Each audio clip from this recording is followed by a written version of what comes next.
live now, and I'm talking about a 5-year-old's birthday party. By the way, which I'd like to add, it was a 5-year-old's birthday party, which I intentionally made sure that we booked somewhere that had a bar.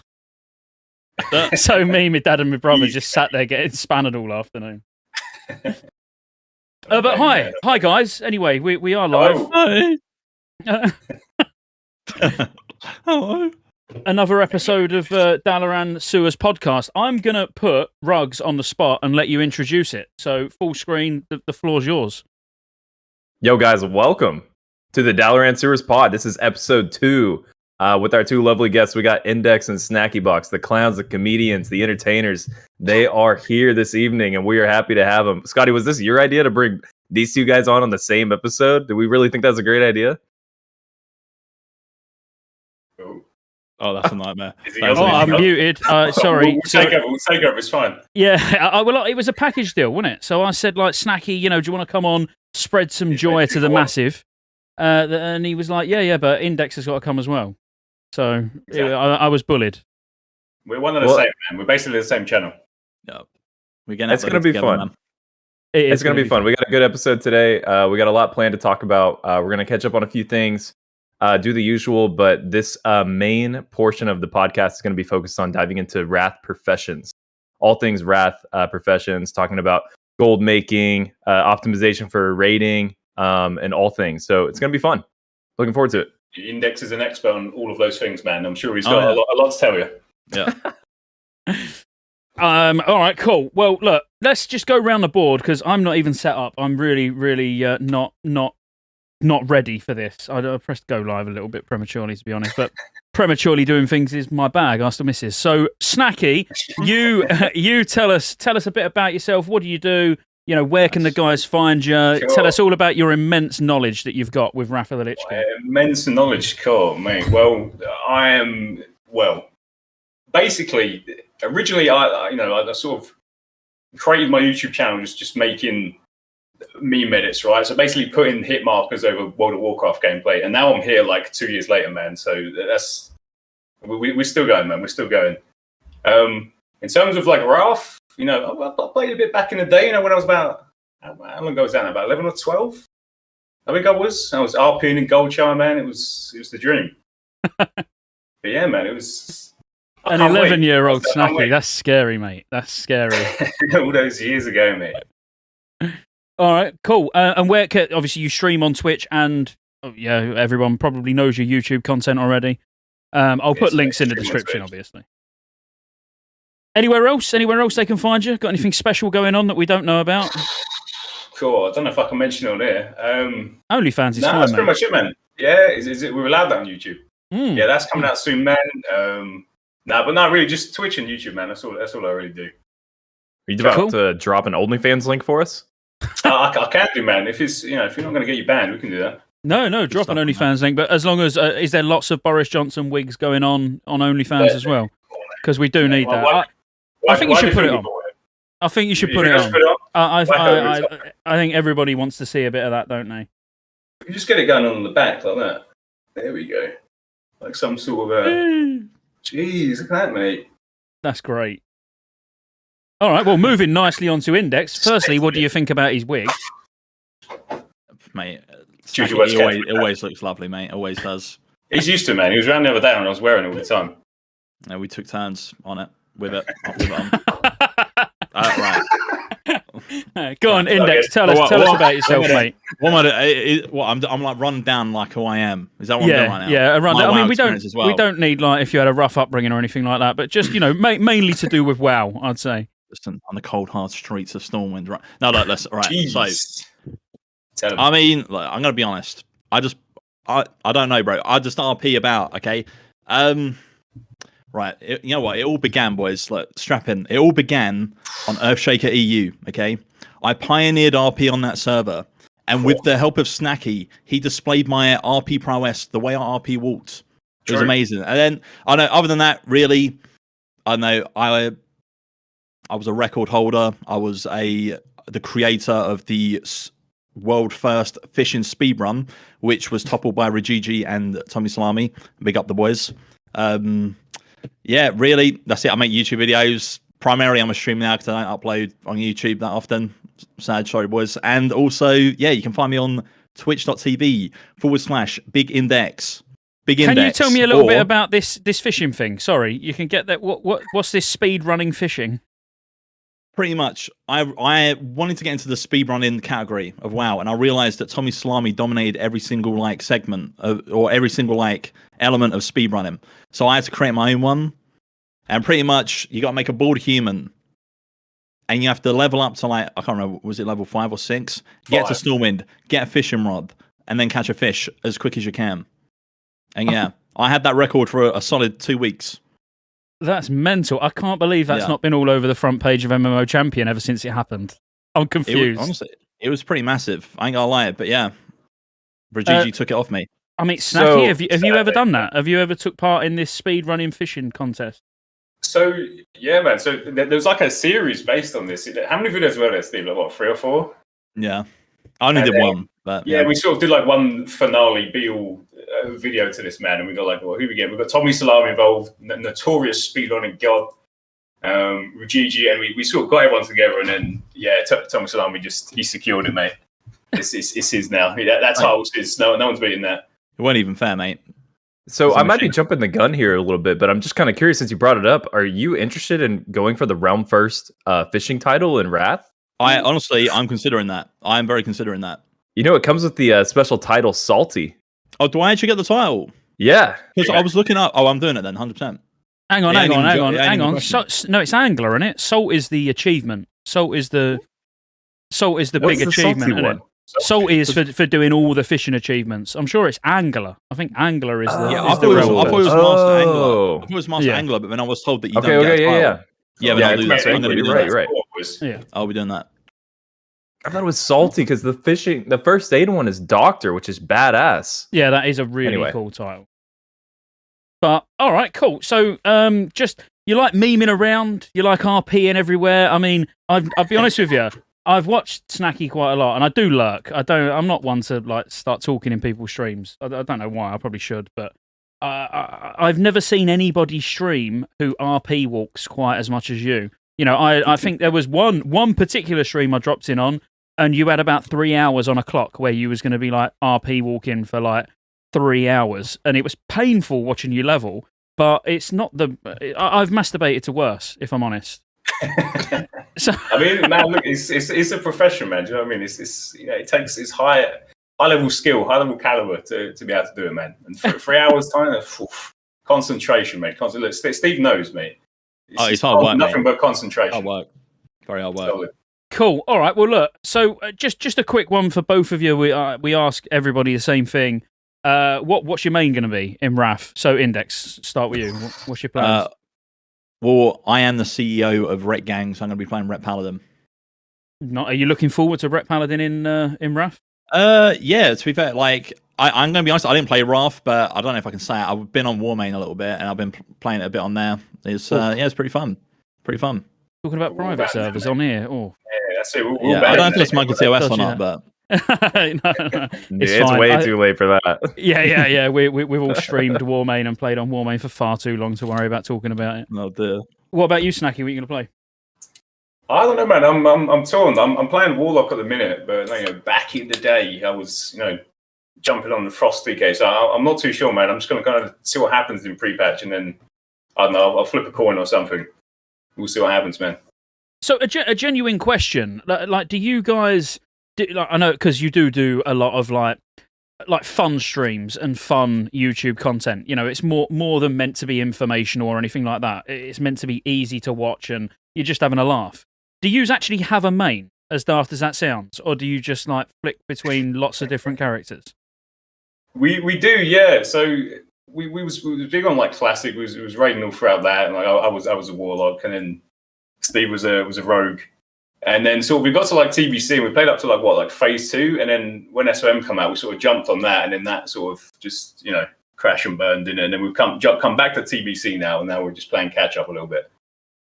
And you're a warlock, aren't you? You're doing a lot on a warlock at the moment. Yeah, man. See the corruption main. Press just one button and the top DPS easy. That's what you want. Definitely. Yeah. Rogs, you got anything to ask the lads? Oh, go on, Index. Go on, mate.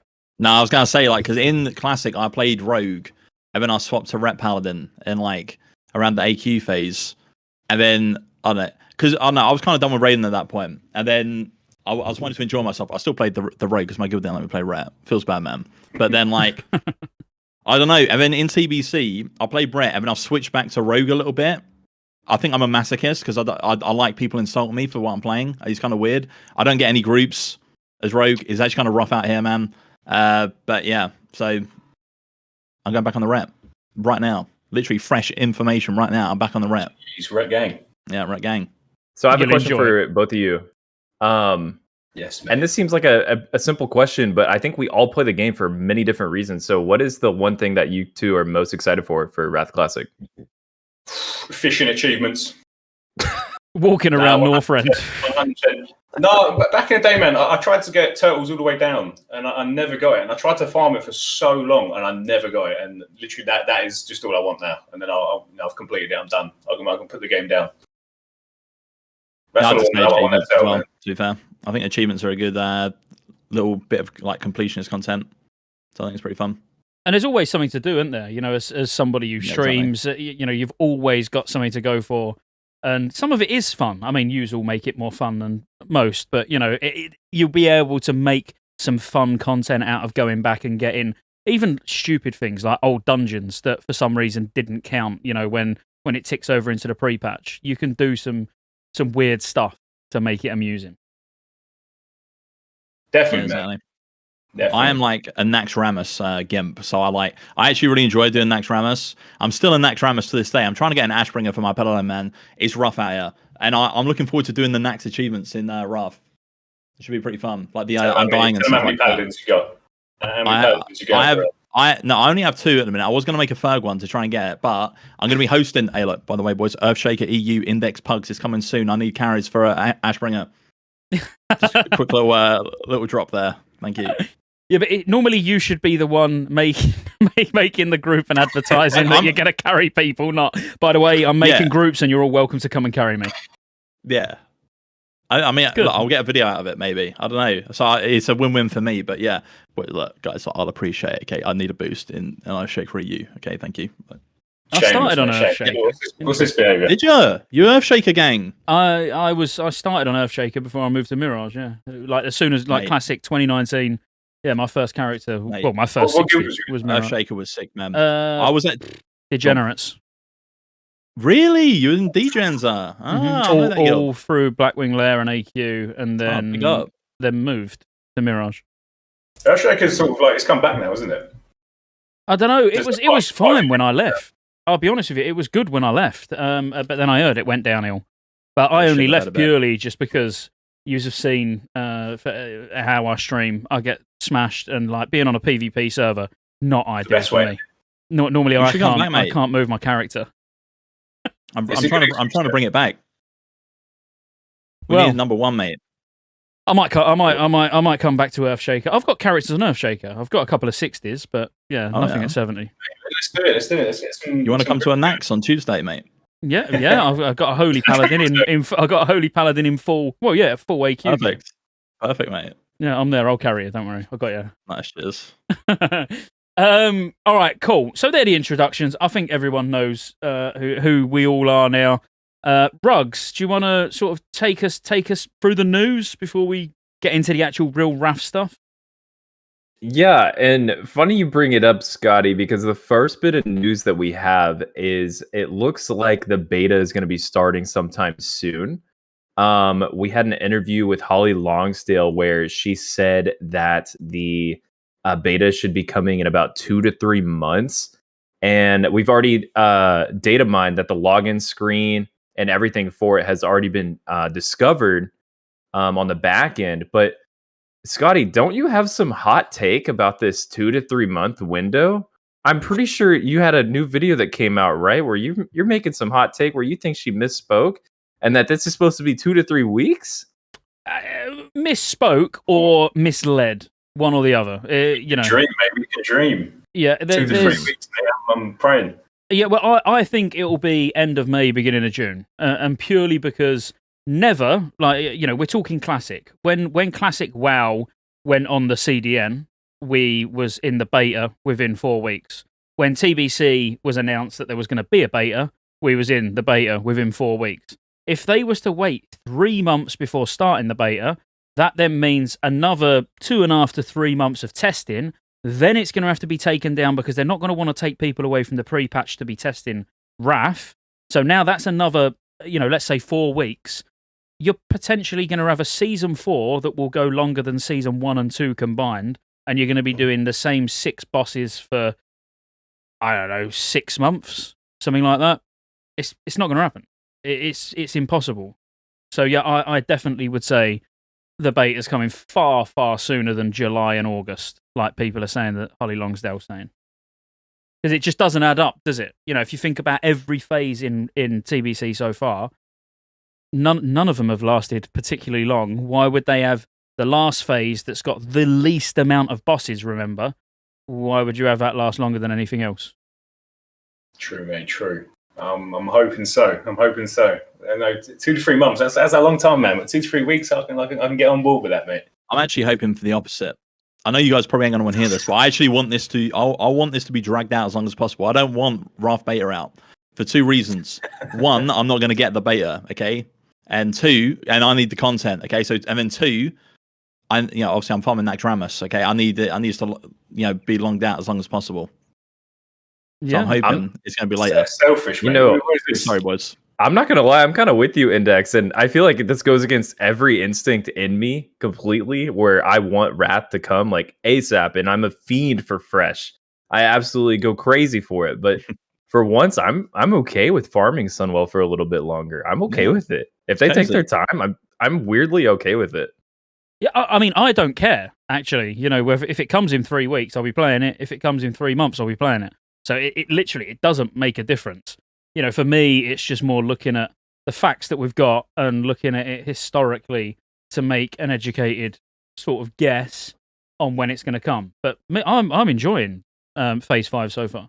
And yeah, I'm in no rush for Wrath. Got too much to do before it comes out. So yeah, let's talk about Phase 5, actually. How's everyone enjoying it so far? I mean, look, the problem me and Index face, right, is we're where we were sort of soul mandies for however long we played that. We've sort of come back a bit too late now, and it's quite difficult to get back on the curve. Yeah, it's kind of rough, man. I haven't really done anything so far. I did one Majesty's Terrace yesterday, and I had a rogue steal my trinket. That's about it. That's it, man. It was kind of sad. Yeah, I can't really get any groups, man. Did you lose Shard? Yeah, the Shard, yeah, as a rep paladin. He took it. I still haven't seen it drop yet. That should be a crime, man. Honestly, it should. I was very upset. That's scummy. Mate. No, I'm not. I ain't all right, mate. I was fuming. I was livid. I took him in there to be nice as well, man. I was like, look, I get a lot of hate for being a rogue and people don't bring me in. I'm going to be nice and bring this guy in. I mean, granted, he had glaives, so I was like, he probably ain't going to need it. Fucking takes it from me, mate. I was fuming. Man. Well upset. Your moment of weakness, man. What's that? So you paid the price. Yeah. So are you now anti-rogue like everybody else? Yeah. Yeah. Man, he was upset, mate. He was upset. How about you, Ruggs? How are you getting on in Phase 5? Enjoying it? Man, I'm absolutely loving it. I didn't raid it all during the World First drop, and I just got to sit back and enjoy it as a viewer, and it was amazing. It was so fun. Literally watching the 51-minute clear by Old School was awesome. I've been loving the dailies. I feel like there's just so much content with Phase 5, with the new reputation, new dungeon, normal and heroic. And there's just so much. The Isle is fun. It gets more and more expanded as we go on with more and more dailies. And it's fun, man. I'm digging it. And I love the excitement of always refreshing my Discord, trying to look to see where we're at with the phase of Phase 5 to know if we're going to get the badge vendor soon. I feel like the casual in me is just coming out with Phase 5, and I'm just fucking immersed in everything right now. Have you done any raiding? Have you been in Sunwell yet, or? Not at all, actually. I don't raid until tomorrow. Oh, okay. You'll have to let us know how it goes. Yeah, I will. Cool. So yeah, I mean, Phase 5 for me, it's it's fun, but Sunwell, I'll clear it, I'm sure, before we go into TBC. But like you all know, it really doesn't matter to me at all. I'm not bothered about raiding in TBC at all. I'm playing it as my main game. Like I've been on Warmane a little bit, tell a lie, the last couple of days, but the majority of the time I'm on TBC. But I've got so much to do. Making that Frost DK, man, and just larping about. You're not on board with that? The DK, yeah, I'm gonna have a DK. I think in the pre-patch I probably will level a DK. But do you think there's going to be a ridiculous amount of people playing it? I do. So it won't be something I do on day one. Yeah, I do think that the first day it'll probably be broke. The zone. I think there'll be quests that don't work. There'll be a lot of issues. And this is another thing. I know we're going backwards a bit, but when we talk about when the beta is going to start, the pre-patch, that will be on the PTR. That will have to be tested. The DK zone. Whether they test the DK zone just in the beta, obviously that's very possible. But there are a lot of aspects to the pre-patch that I would have thought, even if it was just a short PTR, they're going to have to test. And they're not going to have the PTR and the beta up at the same time. It's exciting. There's a lot going to be going on in the next few months. And hopefully, we all get on board. I mean, are you guys just out of interest, not really, probably not the setting for it, but I'm going to ask anyway, are you on the EU Content Creators Discord? I am. Yeah. So you will get beta then, and you'll know when it's coming. We're praying, mate. We're praying. For TBC, man, it took me a long time, bro. Everyone was done with it by the time I got it. I was proper sad. You was on for the last day before it went down. Yeah, pretty much. Yeah. Cool. Nothing, mate. You should be grateful, mate. Yeah. One day more than others. Yeah, I mean, I guess, but come on. Damn, man. Index is so ungrateful, man. Anyone from Blizzard watching right now, Blizzard, I have never said anything bad about you. Please give me a beta key. Thank you. So, sorry, can you say that but with a bit more meaning now it's on full screen? Blizzard, I've never said a bad thing about you. I always said that you're a really good company. You always steer the game in the right direction. Can you give me a beta key? It's true. Please. That's beautiful. That's not a liar. Honestly, that really, Christ, that's brought a tear to my eye. That was absolutely fantastic. Yeah, I'm with Index here. Please, Blizzard, I love you. I've never said anything bad either. Like, I'm right there with you, Index, dude. I've never had a beta access to anything before in my whole life. Can I just say this is a podcast? This isn't like some sort of pledge to Blizzard to try and get beta keys. We can clip it. Just happened. We can clip it and ship it. We probably know someone. It was funny with Index, but now it's getting out of hand. It might be, yeah. Go on. You might as well, Snacky. Everyone else has done it. Go on, mate. Okay. Well, Blizzard, honestly, I've always supported you from day one. Like Index says, I think you're the best company in the world. I don't think, I think you'd steer the game in the right direction. I've never said anything bad whatsoever. You can go back and check everything. Just please, just give us a beta key, man. Just please. We need to be experiencing Raft, man. Oh, man. No, somebody's got to test all the phishing bugs, right? Exactly that. I can be that guy, man. Oh, let me just do mine quick. It will be a lot quicker than yours. So yous have done it. It's not fair if I don't, is it? Blizzard, if you give me a beta, that's great. Probably still not going to be as good as private servers, but I will play it for a little while and just see how we get on. You've ruined it for all of us now, man. And when you were... so we're done for now, man. Anyway. We'll cut them out. Yeah, we'll edit that. Cut. We'll just end the stream quick. Moving on. So, not exactly news, but complaints about Phase 5 mega servers. So this is, I know none of us play on mega servers, but some general thoughts on it would be interesting. Actually, I do. So, we do. You do? Yeah. Okay. Yeah, I'm an Earthshaker at heart, but I play on Firemore at the minute. Oh, okay. So I've got an everybody opinion on it as well. Well, everybody's been saying how amazing it is and how everybody should play on these mega servers. It's like, oh, what server are you going to go on? You should go on Firemore. It's BIS. This is where you want to be.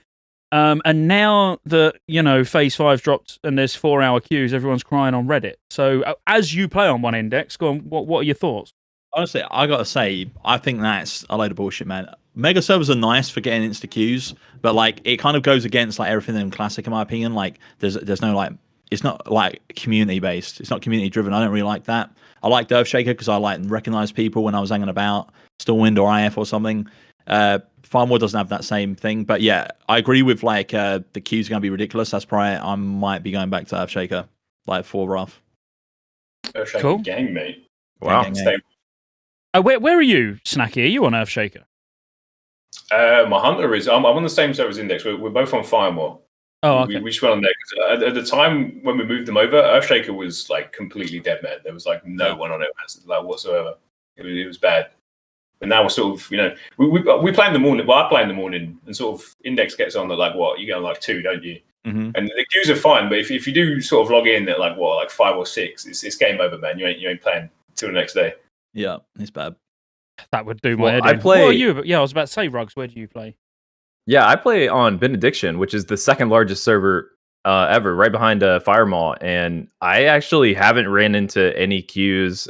Maybe call it streamer prio or something, but I haven't had any issues, and I'm actually loving it because we're burning through the phases of Phase 5 with more people doing the dailies, contributing to the war effort or whatever you call it. So I have zero complaints. In fact, I'm a big proponent for mega servers. I think they're good and healthy for the game because more people are doing things. There's never like a dead hour of the server. It's always active. But that's a whole nother conversation.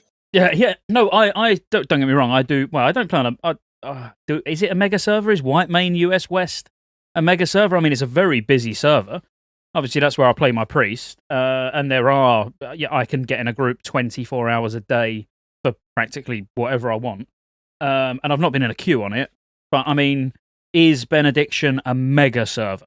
Is it classed as a mega server? In comparison to Firemaw, I don't know what the populations are, so I don't want to say too much. Yeah, so I actually pulled it up just to check and make sure. So Firemaw, it looks like it's sitting around like 33,000. Benediction's at 27,000. Next highest would be Fairlina at 22. Yeah, so similar. But it's crazy to think that the difference in population between Firemaw to Benediction is an entire decently populated private server. A private server with 5,000 is a booming, like an absolute booming population. But we need 33,000 to be able to make a busy server. That's mental, really. Cool. All right. So no, yeah. I mean, what would you, if you was to just recommend? So you've got someone who's just come back to the game. I think that's more the point. Would you recommend them to play on a? We'll go round. So like we'll start with Index. Would you say, if you want to experience the game in the way it's to be experienced, go on a mega server, or would you say go on just a decent population? I don't know. I've actually had people ask, and honestly, I don't even know. Like, I don't know, man. It's hard, man. I feel like Blizzard need to do something. I don't know what they can do, but like, I feel like having too big of a server kind of just, I don't know, it makes it too retail-y in my opinion. I don't know. Like, I don't really know a lot of people. Like, obviously, it is really nice being able to get instant groups. I can't lie. Like, it is really nice. But then again, I don't benefit from that anyway because I'm a rogue at the minute. So it's kind of, what I mean? I literally don't even see the difference. But like, it is nice. It is really nice. But you don't get that same community as you do like on even like a 10k server. Like, I think 10k is like a really nice number. Like Earthshake used to be sitting around that, like, and it was like 50-50, like, I think on Nax patch or just before Nax came out, and it was really nice. But like, I don't know, man. Honestly, I actually don't know. I mean, I don't know. I'd say I'd recommend leveling up on like Firemaw or something, getting all your groups in that, and then transferring over to like another server like Earthshaker or something for free. Well, I'm guessing for your self-esteem, Firemaw's probably not doing a great deal because all you do is get rejected even more. It's rough, man. It's rough. I post like messages in the Discord, like asking for like guild recruitments, and everyone just kick W's me. It's messed up, man. It's messed up. It's bullied, man. It's not fair. What about you, Snacky? Would you recommend people to go on mega servers or? I mean, I'm sort of Index, man, because it's like instant queues. It's like really populated. It is nice being able to just like go on a sort of like any time, and you see people. But the downside is you don't really look. I miss like back in Original Classic, being on Earthshaker, where you walk in like to Stormwind and you'd have all the people you recognise and that. Like you don't have that on like Firemaw. So it depends. I guess it depends what matters to you, man. If like the sense of community matters to you, I'd say like no. But look, I'd say probably no. Yeah, we're Index head, man. Just I'd say start from like Firemaw, get your character going, and with Wrath around the corner, man. Just once you've got everything and you get it up a little bit, just I'd say get off. Probably go on like a smallerish type server, like Earthshaker maybe. I don't I don't see the sense of community that y'all keep talking about. To me, the community is dead and has been dead. We do everything that we can to remove community engagement at every corner. And I'm for it too, because it usually means we're going to access something quicker. It's going to be a shortcut to getting the things that we want in the game. So there's no sense of community. In fact, I would do the exact opposite, encourage everyone to just go straight on the mega servers, stay on the mega servers. That is where you want to be. That's where all the action is, all the activity is. If you go to any other server, you risk the chance of that server just dying because everyone's going to go to the mega server anyway. If you transfer off the mega server, you'll never be able to transfer back, or at least there's like a 3-month wait time. So, nah, man, go to the mega server and stay there, man. This is where it's at. It's the big city. It's popping and it's always alive. It's huge. It's great. Until Ralph comes out and you got to queue up for a month. This stream was sponsored by BigServers.com by Rance. Cool. All right. Well, look. I mean, there's not been much news other than that. To be fair, it's only been the main thing was about the beta and when it's going to start. So let's look forward and let's actually talk about Wrath. What people are actually sat here probably wanting to hear about. So I tell you what, Ruggs, you probably are definitely going to be the best person to start off with this anyway. So let's have just a brief conversation around the table about professions, like general professions in Wrath. Are they overpowered? Like, are individual professions overpowered? We know everyone says, engineering, jewelcrafting for everything. But when you actually then weigh it up and you look at everything, like, is that the case? So just a bit of an open discussion around professions, and you kick us off, Ruggs. Sure, man. I think just in general with professions and Wrath, I think Blizzard, from a developer's perspective, I think they did a great job. They made sure that they didn't just have gathering professions just continue to be gathering professions, but that they give something. Mining gives you stamina, skinning gives you crit, and herbalism gives you a heal over time. I mean, sure, like if we're talking about min-maxy things, like none of them are really too exciting. Maybe the stamina for a tank from mining, but everything has been covered and like brings something to the table. It's pretty good. And even one of the most useless professions in my eyes in terms from a min-max perspective can be Inscription. But Inscription is probably the biggest gold making one. It has the highest potential for the amount of gold that you can make. And it brings to the table the Darkmoon cards, which people have to have them. So everyone is bringing something to the table. Of course, like jewelcrafting and engineering are going to be phenomenal. Probably BIS for almost every single class in the game. And considering that, like, do I think they're overpowered? Maybe a little, but I love it. I think Wrath Professions is really like a pinnacle or a peak even for a Wrath or profession philosophy and how it should be done moving forward in all expansions. It was a good model of how professions should be. Yeah. So I mean, Snack, you're in index, like whichever of your, when it comes to professions, is there anything, from, I don't want to call you classic Andes, but you know what I mean. You've not spent a great deal of time on Wrath private servers or whatever. So is there anything when it comes to professions where, I don't know, you've got concerns or, you're not sure what you're going to go yourself? I mean, like, what are you at the moment? Is it something you're going to continue on into Wrath? At the minute, I'm just... Oh, go on, Lee. Go on, you go first. Go on, mate. I'll allow it. You sure? You ain't going to moan at me off stream, are you? I feel like doing that. We'll talk later, mate. We'll talk later. Right. Pretty much, at the minute, I'm just like mining engineering. I mean, that's what I am. Like, and I don't even do anything with engineering. Like, I took engineering so I could bang people in PvP, but that's about it.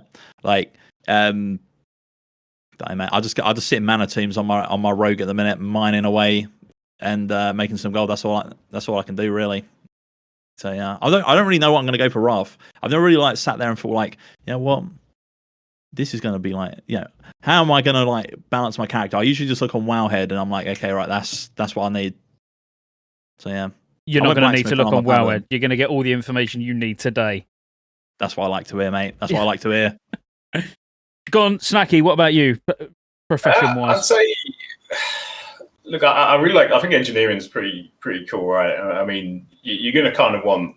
I mean, just the auction house alone, man. Just that ease of ease of access is gonna be cool. It's not having to like go back and you can just sit in Dalaran. That's gonna be nice, man. No, I'm gonna be honest. My lore wasn't the best, but I did do up a Willy video and I looked at all the what it offers, man. And I'm excited to use like the rocket boots, mate, and just fly about and just imagine going from RP walking to suddenly just flying like a million miles an hour, man. That's what you want. It will save you a lot of time. Exactly. You go flying in the air, whack a parachute on. That's what you want, mate. I mean, would that count? Can you, like, if you're RP walking and you just use your rocket boots every 3 minutes? I mean, that's probably acceptable, isn't it? I don't know. I'd say it is, man. I'd say it is because it's kind of foul RP to go slow with rocket boots on, if you think about it. So there's that. But yeah, I'd say engineering seems the most. From someone who doesn't know much about it, I'm drawn to that, man. Well, there's what it offers. Yeah, there's not. So I think it's a real big misconception, and from even maybe myself, amongst YouTubers, videos you watch, that there's not actually that much of a difference between any of them. Everyone will say, oh yeah, engineering jewelcrafting or engineering tailoring, because tailoring is very strong as well, both for melee and ranged, or casters, But it's not that there's still not a massive difference. It's like if you're better at your class. So if you're better at your class, which you're probably going to go, well, that's inevitable, than Index, then you're gonna out DPS in whether you've got engineering and jewelcrafting or you've got mining and engineering, or it's only gonna really matter if you're matching like the absolute full bis geared characters against full bis geared characters who both are immensely skilled, and we're still talking, sub 100 DPS. We're not talking like, oh, you get engineering and you'll do 1k more DPS. It's like a minuscule amount. Hang on, I've just had a little girl running. Let me get rid of her. I wouldn't necessarily call it a minuscule amount. I wouldn't call it minuscule. I'd kind of challenge that a little bit. It kind of depends on the class that you're playing. I think like engineering on a class like Scottejaye, for example, your NG haste gloves are going to be up every single time that you hit your unbreakable armor. They both share the same 1 minute cooldown, and that's great. Like that, that's how DPS works. You want to stack your cooldowns up as much as you can, and it just plays super, super well. So I think like if you have like a noticeable chunk less gear than a DK that has a lot more gear than you, but you know how to play the rotation right, and you have engineering and just the little things, you're gonna out DPS that guy. Yes, of course, there's like a skill gap in what we're saying. Yes, you can definitely like outperform people with better gear or with worse gear, but I do think professions make a bigger gap than what Scotty leads on to. I would disagree with you there. Yeah, can you still like cheese AoE with like sappers? Like you can still use sappers. Yeah, but there's better sappers. Yeah, thermal sapper charges. Yeah. But in terms of average gain, then if we put it like that, the haste enchant works out. I think it's like 63 haste rating is what it works out to, around that, in the 60s. Across an entire fight for a specific use case. Because you could say the same for if you was to use Tiger's Fury as a druid. It's on a 30-second cooldown, so technically every second Tiger's Fury, you're going to more or less fill your energy bar and get the haste. So it's not, but how much is that really going to make a difference? A few hundred haste versus, let's say you didn't have engineering and you went, I don't know, alchemy. So you're going to get like 47 attack power. 47 attack power all the time versus 63 or 67, whatever it is, haste some of the time while your cooldowns are up. I would 100% argue that the gap isn't going to be as big as people think. Like I said, it not where you're going to go, wow, that guy's got engineering, he's done 1k more DPS. We're going to attribute that to the glove enchant. Do you know what I mean? Yeah. How do you think this will all play out with sort of like the min-maxima we've seen in sort of like Classic and CBC? Well, what do you reckon will happen going forward? How like strict do you think people will be like with their approach to it? Bruggs, you go first, go on. Okay, I love that question because I think that there is already hype for engineering for Wrath. I think people are literally already going engineering if they don't have it already in TBC, just in preparation for Wrath. And I think we're going to see pretty much close to 90% of the population running engineering. It is going to be determined as meta for most classes anyway.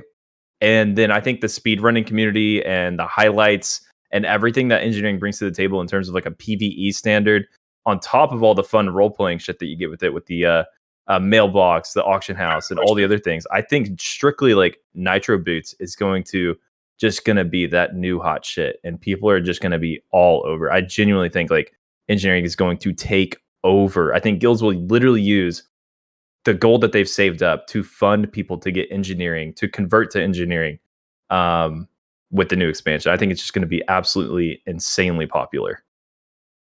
So well, you've seen it, haven't you? Sorry, Index, say that again.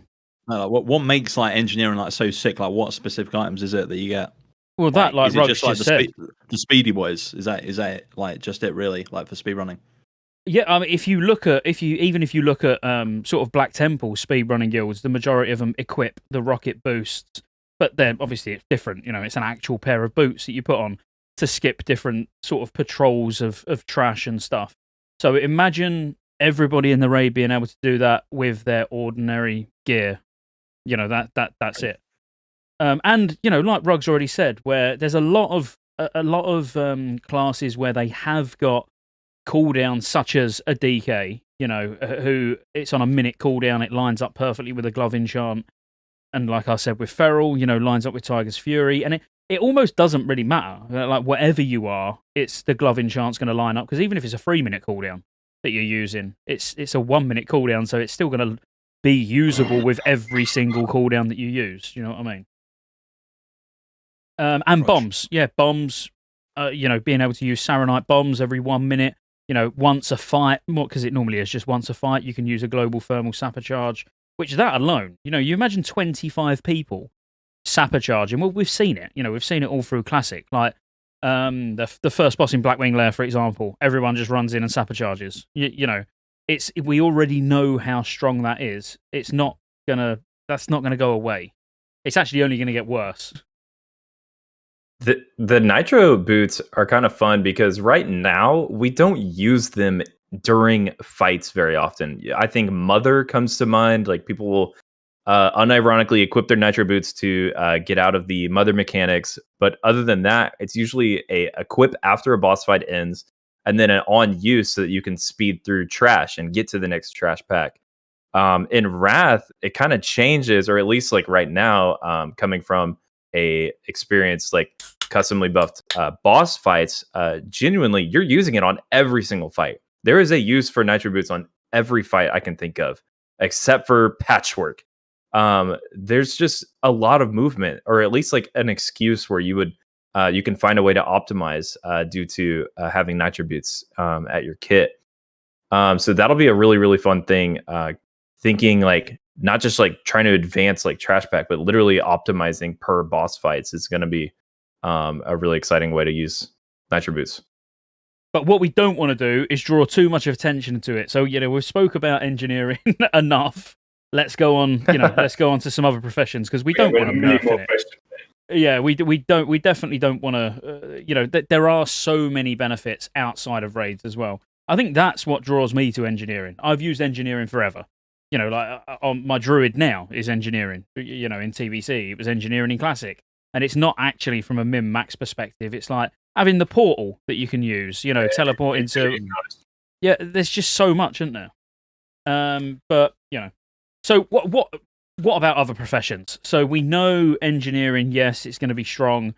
Jewelcrafting, we sort of know is going to be strong. What are the sleeper professions where actually maybe in phase 1 they could potentially be better and things like that? You know, let's try and not just make everybody think that they need to go engineering.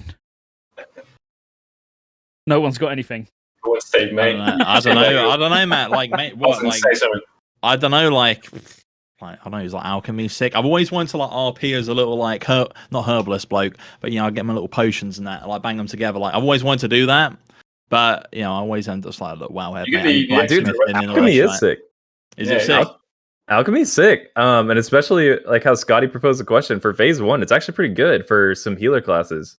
It has its own unique couple trinkets, and one of them in particular has haste flat on it, which is super good for things like your Holy Priest, Resto Shaman, Resto Druid, who are kind of looking to get haste anywhere that they can to hit their caps. That trinket's like phenomenal, arguably BIS for phase 1.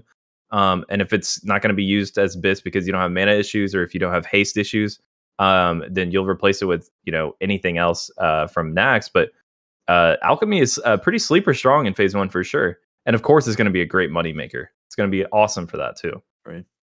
Yeah, and that's the thing. They are. This is what I meant by at the start. By Alchemy is strong, but when you actually think, if you go for the gain to PvE, all of them have got their merits. Even Inscription, which Inscription is definitely out of them all. Yes, you can make good money with it, but there's not a great deal that you're going to get outside of the stats. So obviously, Inscription, you get a shoulder enchant.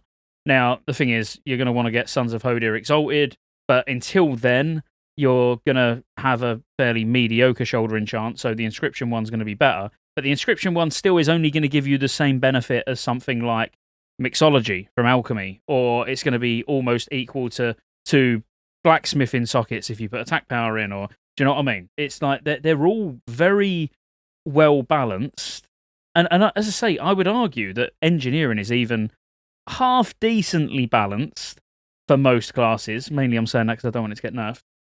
But it's not as big a deal as everyone makes out. The professions went through 2 years of changes. If we went in with 3.0 professions, all of them are going to be fairly shite.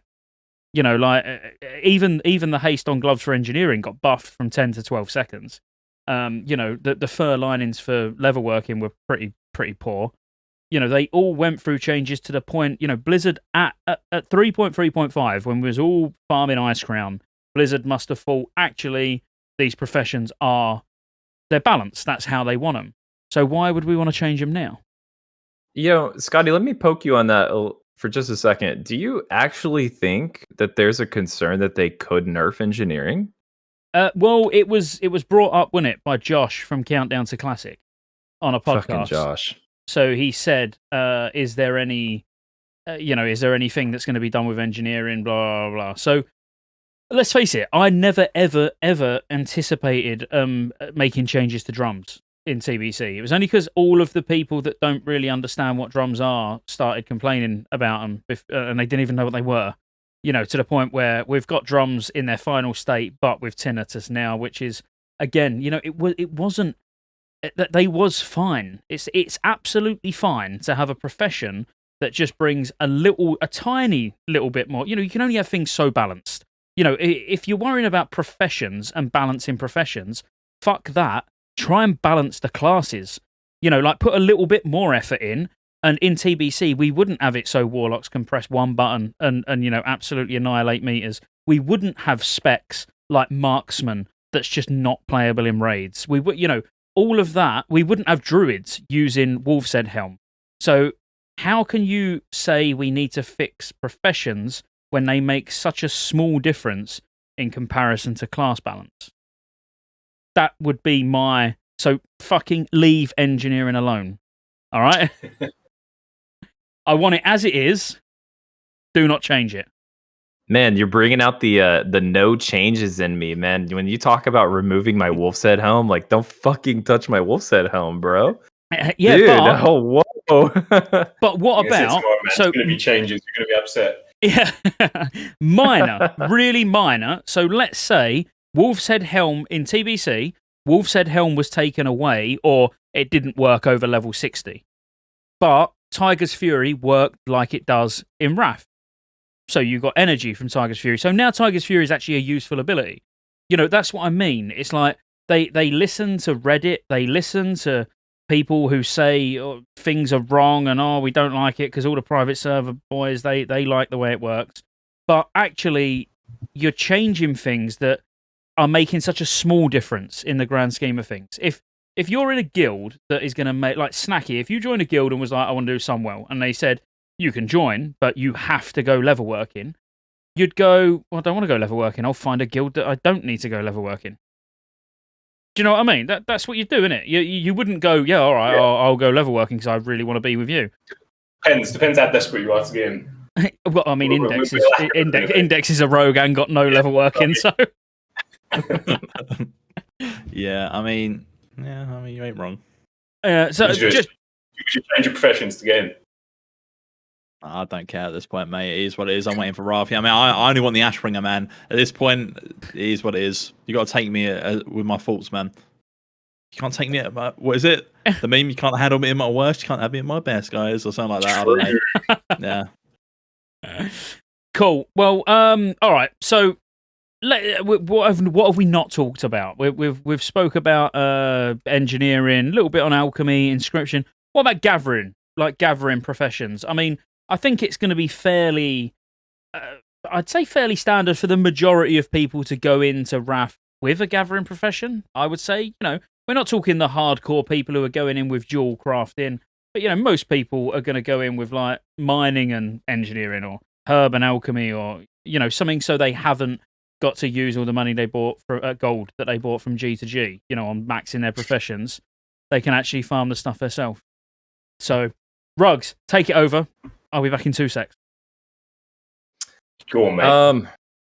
Geez, so we're talking about gathering now. I mean, so I think a lot of people will be going into Wrath with mining. I think mining in terms of gathering professions actually brings something to the table, and I think it's with the tanks. The stamina is there that's actually useful for you. Arguably, BIS, it's the same as having enchanting. It's a little bit less. Say again? How much extra stamina is it? 60 extra stamina. 60. Which I think is only 3 less stamina than what leatherworking could give you as a tank. It's the exact same amount that enchanting gives. So in terms of min-maxing, you can run mining on a tank and it's fine. You would be missing out on having something like engineering.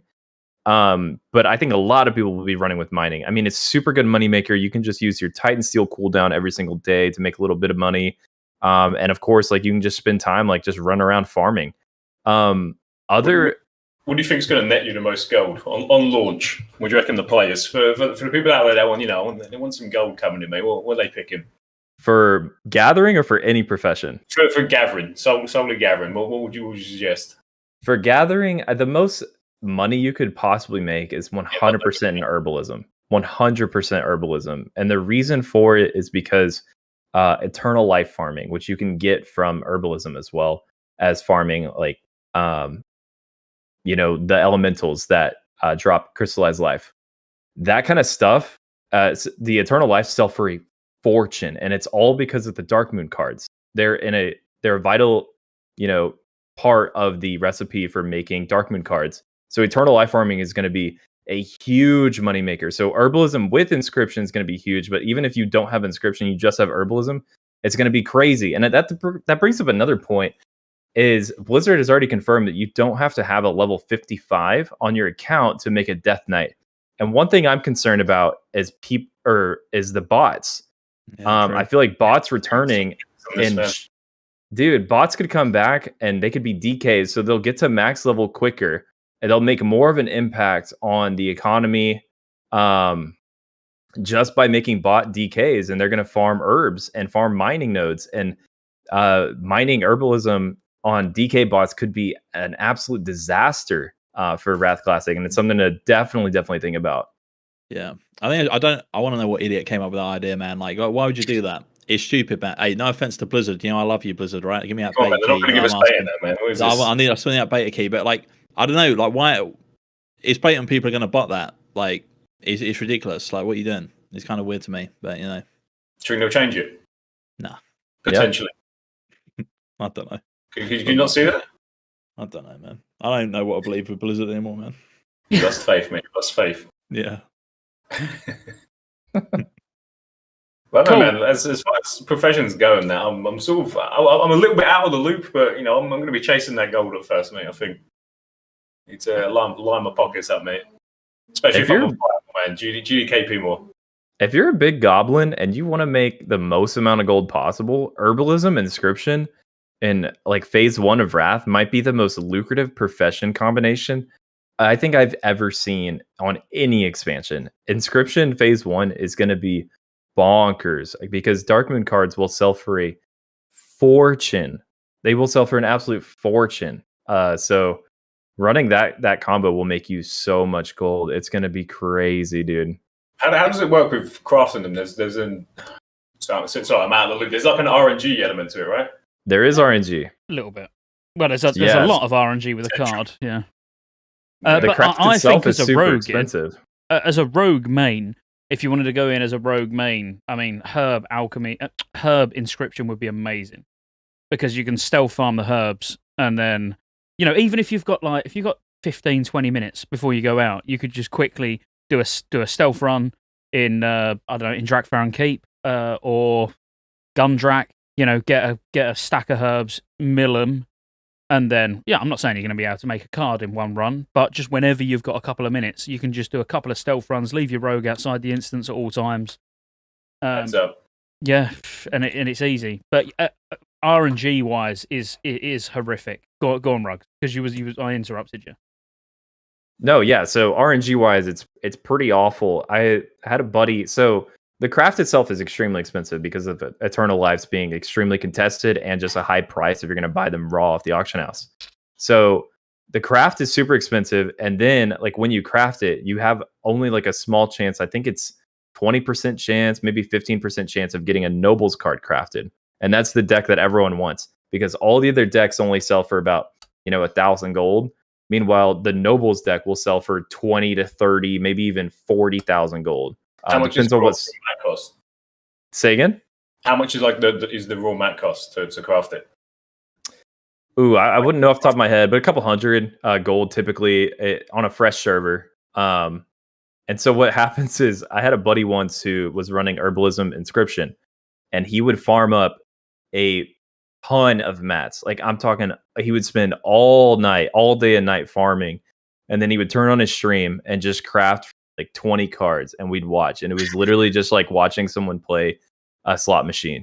And every single craft, you're just like on edge, like praying for a Nobles craft, and it's pretty bad.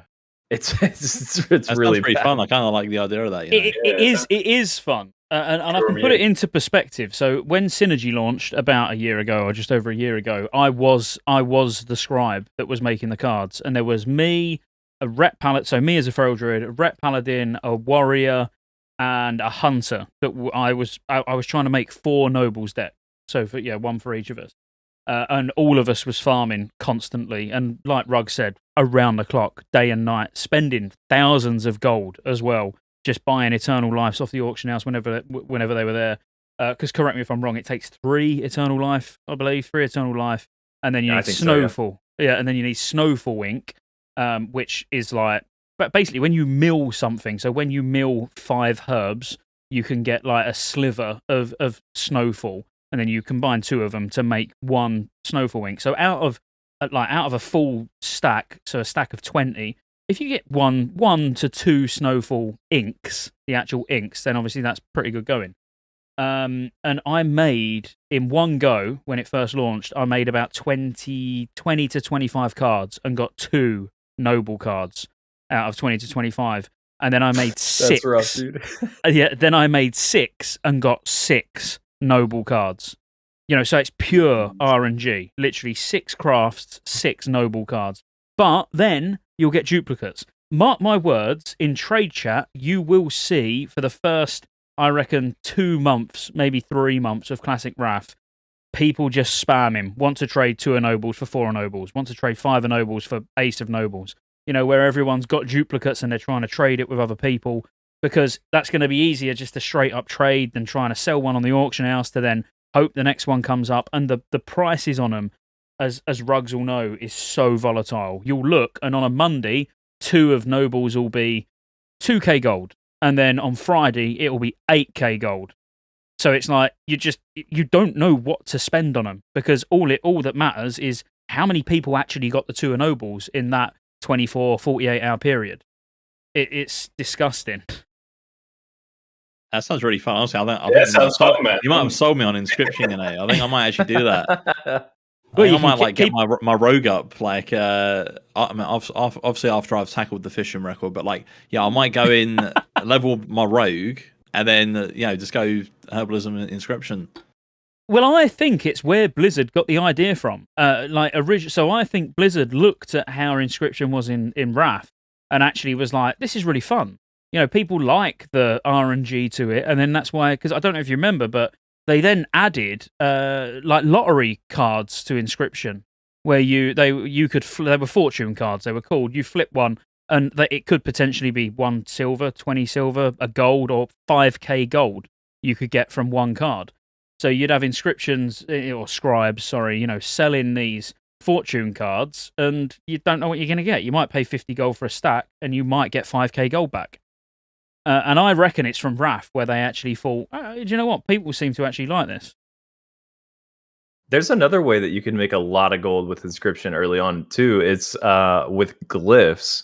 Of course, everyone knows that Glyphs come with Inscription and Wrath, but one thing that people forget about is not all the Glyphs are going to be available right at launch. You only get a certain amount from the trainer.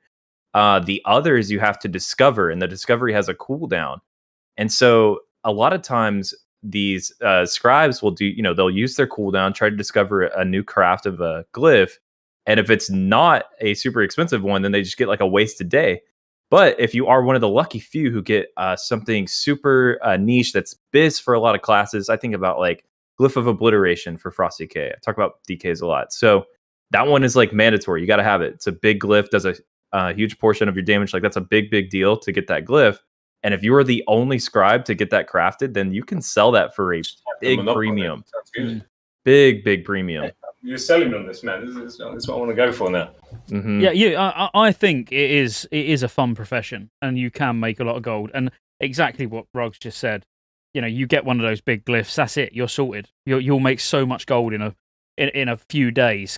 But then obviously population is going to depend. So if you're on Firemore, that's another bad thing about mega servers, really. Isn't it?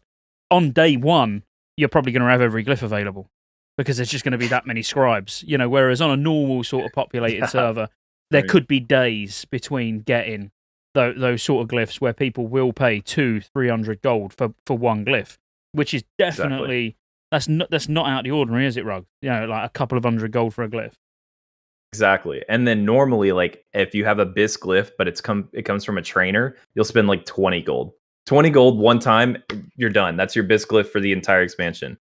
But then, like you said, it could be the first week if no one has, glyph of Sense Undead or glyph of, Holy Light or whatever it is that you're going after. If you're the only scribe with it, you can literally sell it for 300 gold each. It's crazy. Definitely. So, all right. Well, so we've sort of spoke a little bit, a bit briefly over most professions. So now let's think about sort of classes, and I don't want this to turn into what profession should everyone go. But if we was to try and get a nice balance between not necessarily min-maxing, but just using your brain and going right, what would be best for a warrior? We're not talking whether they're tank or they're DPS, whatever, because you're going to have dual spec. So odds are, if a priest is going to be DPS and healing, a warrior probably will be DPS and tanking. So, just a bit of advice for each class, and we'll just go through, and it might give people a bit of an idea on what they should go. But again, let's not just go engineering jewelcrafting for everyone. Let's think, well, what's going to make it easier while you're leveling? What can they potentially make a bit of gold from? Because like I said in a video recently, there's no point min-maxing your professions unless you're really trying to speed run Nax, which I don't even see any glory in. Oh wow, you've got the quickest Nax run, great. There's not that much to boast about when it comes to classic. You might as well get useful professions where in phase 1 you can have a bit of fun, make a bit of gold, go inscription in for a bit of gambling. It's not until Ulduar hard modes where maybe your professions are going to make a difference. So if we was to go like warrior, what we'll go through. I'm going to have to put the classes in front of me, or I'll miss one. You know, what would be a good profession set up for warrior? And I don't want you to answer, Rugs, and I'm not going to answer. Like Snacky, we're going to go with you. Like, what do you think? I know you're gonna have to guess, and we're going to tell you why you're right or wrong. Honestly, mate, my law is, you know, it's not the best. Obviously, I know certain things use certain base stats, right? But obviously, off the top of my head, I would have no clue. Honestly, I would have no clue. But the extent of the knowledge I have on it was obviously to do with engineering, and obviously what that gives you, and obviously the benefits that has. But in terms of like min-max or what's, you know, even just what would roughly be good, I wouldn't even know, man. Well, if you was a warrior, so let's say you're rolling a warrior, you're going into Wrath, the pre-patch is just about to finish. Yeah, as you're a warrior, Chad, what would you go? And again, there's no right or wrong answer. We'll tell you why you're wrong. I don't know, probably like if I was to do it, it'd be mining and engineering. Yeah, probably. You just, you know, you get your box standard gathering and then funnel it all into that, and then that's probably what I'd go for. Index, what would you go as a warrior? Give us the deep lore, mate. I mean, for both, well, I mean, just base one, like from like classic now, would you like maybe like mining, blacksmithing or something? Because usually like you can get like a fatty wep or something, which is like pre-bis, or you know, a few pieces of like, I don't know, gear or something. And it's good RP as well, because obviously like it kind of fits in, right? You're wearing plate, you're blacksmith. Is that correct? Did I do right, guys? Come on. Did I do well? Not really. No, probably. No, I'm just going to be honest. Like out of 10, you got a 1, Snacky got a 9. Yeah, and that, right. Look. Just. I'll tell you what, Rugs. Why did Index get a 1? Why did Snacky get a 9? Blacksmith, in terms of optimization, is a pretty poor choice, especially for DPS classes like a warrior. We don't really encourage blacksmiths.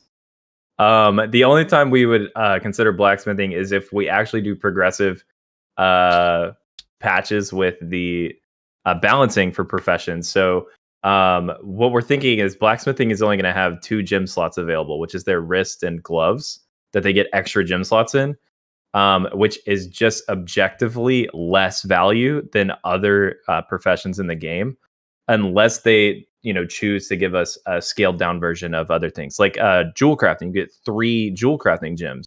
In order to balance that, they should have 2 epic JC gems available for us to use, not 3 early on. So blacksmithing would not be a great choice. And then of course, like mining only gives you stamina, and that doesn't give you any value at all for anything, not even for PvP. And obviously, just to like chime in with what your whole point was, Index, you was like, well, because I'm blacksmithing, I'm going to get to probably make a really decent weapon that's going to last me through, or makes a couple of pieces of gear. The problem is, and it is a problem really, is that it's all BOE. So you don't actually need to be blacksmithing. It's not like TBC where you need to be blacksmithing to use the weapon. You'll make, Titan Steel Destroyer, which is a 2-handed mace, and anybody can use it. So you only need a blacksmith to make you the weapon, and then you're golden. Could be good gold making though. Could be good for gold. It will. No, it will. And mining, Nice. I think, is going to be the number 1 gold maker. Maybe even more than Herbalism early on. But that's just because of cooldowns. If we're talking passive gold maker, you haven't got to do anything. Yeah, well, you haven't got to do anything, have you? You've just got your miner, and it just pumps out a Titan Steel bar every day. In terms of actual effort to gold made, you haven't got to even leave Ironforge. Or I was going to ask that, like the how I can make the gold with the least amount of effort, because I'm always broke on World of Warcraft. I ain't even joking, man. There's never been a point in WoW where I'm like well off. I'm always slumming it, man. Yeah, each week trying to get my consumes. I mean, well, back when I actually raided, now I'm just scuffed. But like, it is what it is. What would that be? Would that be blacksmithing, do you reckon? Not blacksmithing, mining. And herbalism, maybe, at the same time. Yeah, I mean, me personally, if you just... I don't know. It's a tough one. It depends if you want to put the effort in. Herbalism Inscription would be amazing, but you have to put the effort in to go and herb. If you want passive gold making, then transmute. I would say Jewelcrafting, you want 2 characters. You want to do the Saronite shuffle. So you're going to want a miner, you're going to want Jewelcrafting, you're going to want Alchemy. And then that is almost as passive as you can get, because you can just go to the auction house and buy stacks of Saronite and hopefully make a profit on them. That would, like, for a lazy way of making gold, that would be what I would say. But Rugs? Yeah. No, yeah, I feel like that's probably the best way if we're talking lazy. I mean, there's always the option. To me, like, leveling up enchanting would be a hassle, but you do get the freedom of getting to just sit there in Dalaran and just say like enchanting and have that add-on that everyone uses that auto whispers and auto invites people. And then Inscription kind of does a similar thing, because you could just be the guy who just AFKs in Dalaran and you just craft cards for people. They will literally bring you their entire bank account that has been converted into eternal lives and all the mats for Nobles cards, and you could just sit there and craft cards for them, and then they'll throw you a tip on top. Yeah, absolutely. Or you could quite literally stand at the auction house buying herbs and buy it all and mill it and then make cards and just hope that you get more nobles than you don't get nobles. It's risky. I wouldn't do it personally. I'd at least go out and farm the life, at least go out and farm eternal life and then buy the rest. But it is an option. But in terms of passive, yeah, the options are limited. I mean, Jewelcrafting is going to be amazing in Phase 3. When you can start transmuting blue gems, which cost, by then, probably 10 gold. And you'll be able to transmute them to a gem that will be like 100 gold. So the more Jewelcrafters you've got. If you want just pure passive gold makers and you've got 5, 6 alts, every one of them being mining Jewelcrafting. Mining Alchemy. Sorry, I didn't mean Jewelcrafting. I meant Alchemy for transmute. Mining Alchemy on every one, and you can't go wrong. Because you'd have Titan Steel bar to carry you through the first couple of phases, and then come Phase 3, you've got Titan Steel and transmuting epic gems. I have a small little tip, and this is for Index, the fisherman here. Bit rude.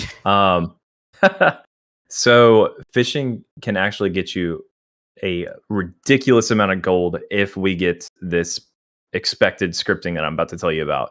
The way that it works is in Phase 1, we only have access to rare quality gems. Jewel crafters can't make the epic quality gems. Those don't come out until Phase 3, the Tier 9 patch. But technically in Phase 2, in the Old War patch, they add the ability for these epic quality gems to drop from the fishing daily reward quest. So you finish the daily in fishing and you open up this bag and it has a 1% chance of giving you this epic quality gem, which is just straight up like a better value of a jewel crafting gem. And they will sell for a ridiculous amount of gold. It's kind of like how epic gems were in TBC before we got to Sunwell, of course, because now they drop candy. But they used to be super, super expensive. So one thing that you can do if you like the passive income, if we're just chilling, we do the fishing daily every day on all of our characters. In Phase 1. When Phase 2 comes out, we have saved up the entirety of all of Phase 1, all of these bags from dailies, from your main and your alt. And now they have the ability to drop the epic gem. You open up all of your bags and pray that you got a couple of those gems and then sell them for a fortune. I don't think that'll work. I like that. On Classic. That's a nice little gambler. Yeah, I don't think it'll work on Classic. That's the only thing, because it does work on private servers 100%, but on Classic, when you get those bags and stuff, it's tied to the ID is tied to that phase. So do you know that for sure? Yeah, 100%. But didn't in Classic we save the BOEs to disenchant them at a certain point? I can't remember what phase it was. Oh yeah, things like that you can do. But it's if you was to have saved all of your jewel crafting, brilliant glass or whatever it's called in TBC, and then opened it when it can drop epic gems, it won't drop epic gems. Because it's literally it's the ID of the item created or the bag that you've obtained is sort of tied to that phase. So it's okay. I just baited all of the listeners. Yeah, maybe yeah. Well, I had a little cheeky idea, but I'm going to say it just in case it works. Don't worry. Yeah, I mean, no, Cool, don't mate. get me Can't wrong. expand it. I'm not saying it 100% won't work, because who knows what they do with the client. But as of this moment in time, that sort of thing wouldn't work. Blizzard, mate. Anything can happen. But exactly, who knows? So I'm not derailing it as a good idea, because it is a good idea. And actually, what Ruggs said about fishing making being able to make ludicrous amounts of gold is 100% fact. And I actually thought you was going to go down a different route with it, though. I thought you was going to go down the Potion of Speed route, because actually every single raider needs people to fish, or they haven't got consumables. So obviously you got fish feasts. You got fish feast, which is, you put the feast down and everybody can get more or less the best buff that they can get. But also it needs pygmy suckerfish to be able to make haste potions. So every single serious raider will be using haste potions all the time, like twice per boss. So fishing, everyone's going to kick off, probably in chat, probably in comments, saying, yeah, but everyone will fish bot. They probably will, but, we can't sort of rule our lives around the fact that Blizzard can't control bots. The fact is, pygmy suckerfish will be in massively high demand. So, to the point where I think if herbs and mines were that contested, actually fishing would be a better gold maker than both of them. It's a bold statement. Could be wrong. It's reliable. No, yeah, it's reliable. It's reliable. Yeah, absolutely. I think you're missing the most important thing about fishing, though, is the Dalaran sewer rat. The Dalaran sewer rat? Yes, mate. Are you going to be one of those guys that stands at the Dalaran wishing well to get the coin that you flip? 100%, man. 100%. When I was younger, I did all of the fishing things, and I managed to get all of them out of the way, and I could never do tails all the way down, man. I got so unlucky with it. Did you actually do the fishing tournament? Did you win the fishing tournament as well? I can't remember. I remember doing so much with it. I don't know why, man. I literally just did all of it, and I remember getting the rat, being in the sewer, just like RPing in there, getting the rat, and then getting all the seals out of the fountain, doing all the fishing dailies all the time. I was big on it, man. I was big on it, but I could never get that mount. And it upsets me to this day. Well, it's really interesting though, isn't it? That's like the fishing tournament's another one where I know. Well, it is profession. We're talking about fishing. It's profession related. That didn't come until quite late on. I don't know if we're going to get that at launch. I can't remember exactly when it came. It might have been 3.2. Around then, sounds about right. 3.2, where the Kalawak Fishing Derby started. And obviously that's where you get your heirloom ring, which is massive.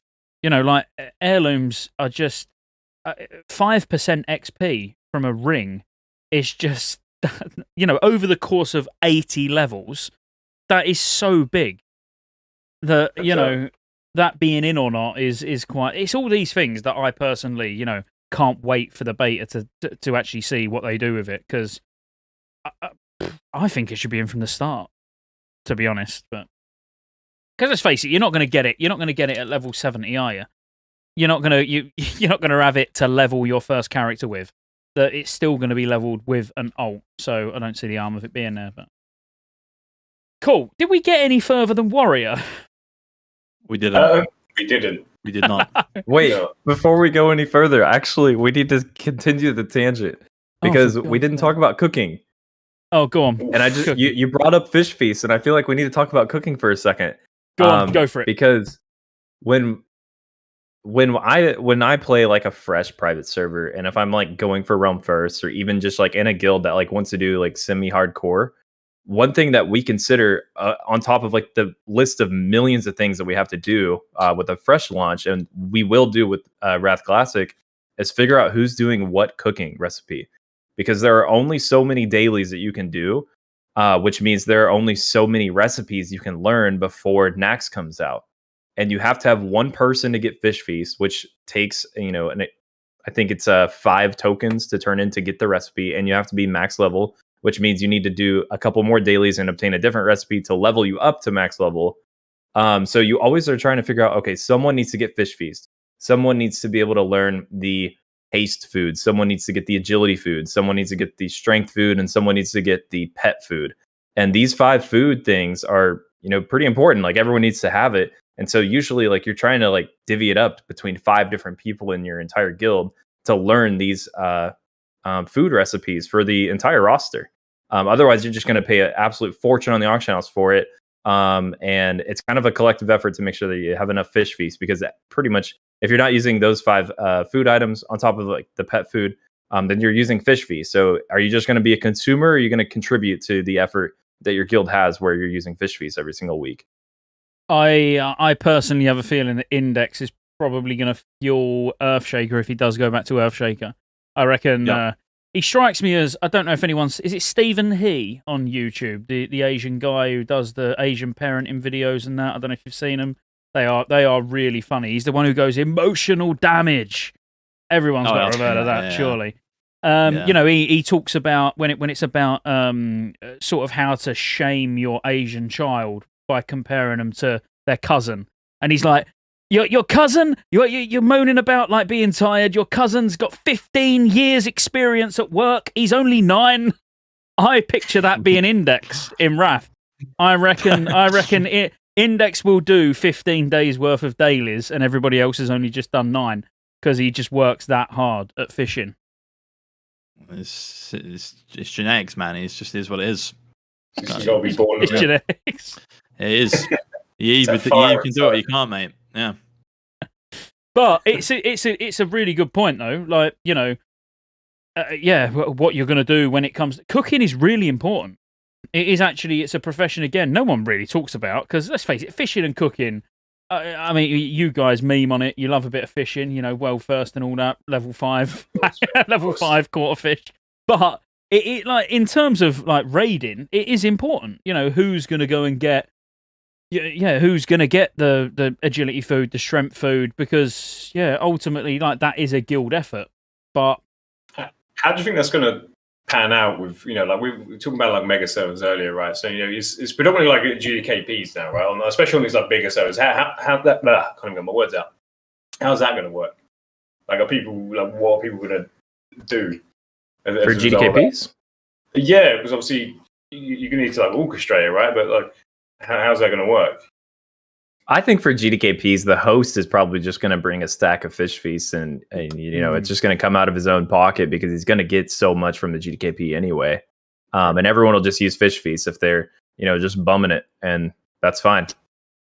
Yeah, which there's some classes which fish feast is actually really good for. You know, like a lot. An enhancement shaman. You know, you're doubling down, you're getting spell power, and you're getting attack power. Most people will, I would say 90% of people will slack and just expect a fish feast, even though there is something better for them to use. You will still get people who, you know, you'll get in a dungeon and they'll say fish, ? You know, just expecting somebody to have a fish feast with them. Maybe not a dungeon, but a raid. All right, you know, so you're in a pug. They'll just expect someone to have fish feast. And in GDKPs, like Rug said, I'm sure they'll just be provided from the raid leader. I don't even want to start talking about GDKP runs. Just get so much hate when you talk about GDKP runs. I don't want to be seen to be promoting them again. I think they're great. That's why they make gold. Yeah, no, I know it's nothing to do with professions, but GDKP runs. It's not GDKP runs that are the issue, and I keep saying this. The issue is botting. If you can't buy gold, GDKP runs would actually be probably the best loot system in the world. It's only the fact that you can buy gold. So if Blizzard got rid of bots, most guild runs would probably use GDKP, because all they'll be doing is just distributing the gold around the guild, and whoever farms the most will get the most gear. But because you don't need to farm, you just, you know, swipe your card, boom, there we go, there's 50k gold, I'll go and buy a glaive. You know, that's the problem with. But sorry, Scotty, I would never play in that guild. Well, in a GDKP guild. Not if you could buy gold. Hell no, dude. I am a dirty raid logger. Don't make me farm outside of raid hours just to get loot. Is it a problem on your server? Is it a problem on your server, like GDKPs? Like it's on like Firewall? Problem? I don't see it as a problem. Snacky, honestly. There's a lot of GDKPs, a bunch. I mean, the Benediction GDKP Discord is one of the biggest discords I've ever seen, ever. It is massive. But sure, I guess it's a problem, but I wouldn't consider it that. I think it's a problem. Like, as much as I say I enjoy it, but I do think it's a problem. As in, you know, it is very, very difficult. Like me, on the Druid, it don't matter. I've got gold. You know, on Mirage Raceway, I've got gold. It doesn't matter. I'll join GDKP runs all day long. But my priest is my only character on Whitemane. It's a fucking holy priest. So, you know, going out and farming gold opportunities are fairly limited for me. And there's very rarely soft reserve runs or anything like that. It's normally GDKP. So I look at it and I'm like, there's no point me going. I can't get any gear. All right, I could get some gold to then maybe get in another run. But, you know, for me, psychologically, the prospect of going to a raid knowing I cannot get any gear, like 100%, I cannot get anything because I haven't got the gold to get anything. It don't sit well with me. Yeah. He's just asking for handouts from all of his viewers right now. Yeah. Whitemane guys, yeah, mail me loads of gold so I can start doing GDKPs. Thank you. Right. Okay, we got way off topic. Yeah, we got really. How did we end up talking about GDKP runs? I blame Snacky. That's what WoW is now, man. That's what WoW is. It just comes with it. Okay, so do we see? Because we've only got a few points left anyway. It's only been an hour and a half. Bloody hell, has that been it? You got. Fine, man. I don't know. Feels like it's been dragging on. Oh. Do we see there being any progressive professions? So again, now this like Snacky index, I'll let you give your opinions first because you've been round the block. You know, you've seen our vanilla went, you've seen our TBC went. You know, do we think? So if I just line it up for you now, in RAF, the professions went through, like I said earlier, humongous changes. Every profession. There isn't a profession that started in 3.0 and was untouched by 3.3.5. They were all balanced, and the problem with them to begin with was the fact that Jewelcrafting had 2 gem slots, and they were more powerful. You know, getting 2 extra slots were powerful. It was good. But then, obviously, they buffed all the other professions. Now the 2 gem slots were pretty pants, but then it became ridiculously powerful again when you got epic gems. So in Trial of the Crusader, when you can start getting epic gems, obviously the better the gems, the more powerful those two sockets are. So then all the professions got sort of brought up again to the point where actually in a 3.3.5 state, blacksmithing with the 2 extra sockets has been left behind a little bit, but you do have the customization because most professions give you, like, you know, rings as an enchanter, you get attack power. You know, alchemy as from mixology, you get attack power or you get spell power from both. But there's not many professions where you get strength or agility or hit, you know, where you do get that customization with blacksmithing. That was probably the longest, most boring explanation. Sorry, but yeah, like, what do you think? Go on, Steve, mate. Cheers, Snacky. See you, Rich. Well, so are we talking about like staggering like the content, like, or not staggering the content, but like laying out the professions so like they're not juiced from day one? Is that what we're talking about right now? Exactly that. So is there a chance of them going, well, in 3.0 they were like this, in 3.1 they were like, you know, and then slowly changing the professions over time? They probably will do that, right? If that was the case. If not, if that wasn't the case, I feel like they should do that. I kind of like it when content's kind of staggered. I don't like it when everything's like, anything which makes the game a little bit harder, I think, or like maybe more of an arse ache. I kind of like. I don't know why. That's fair. I do just like. That's what I like. All right. So I guess, maybe.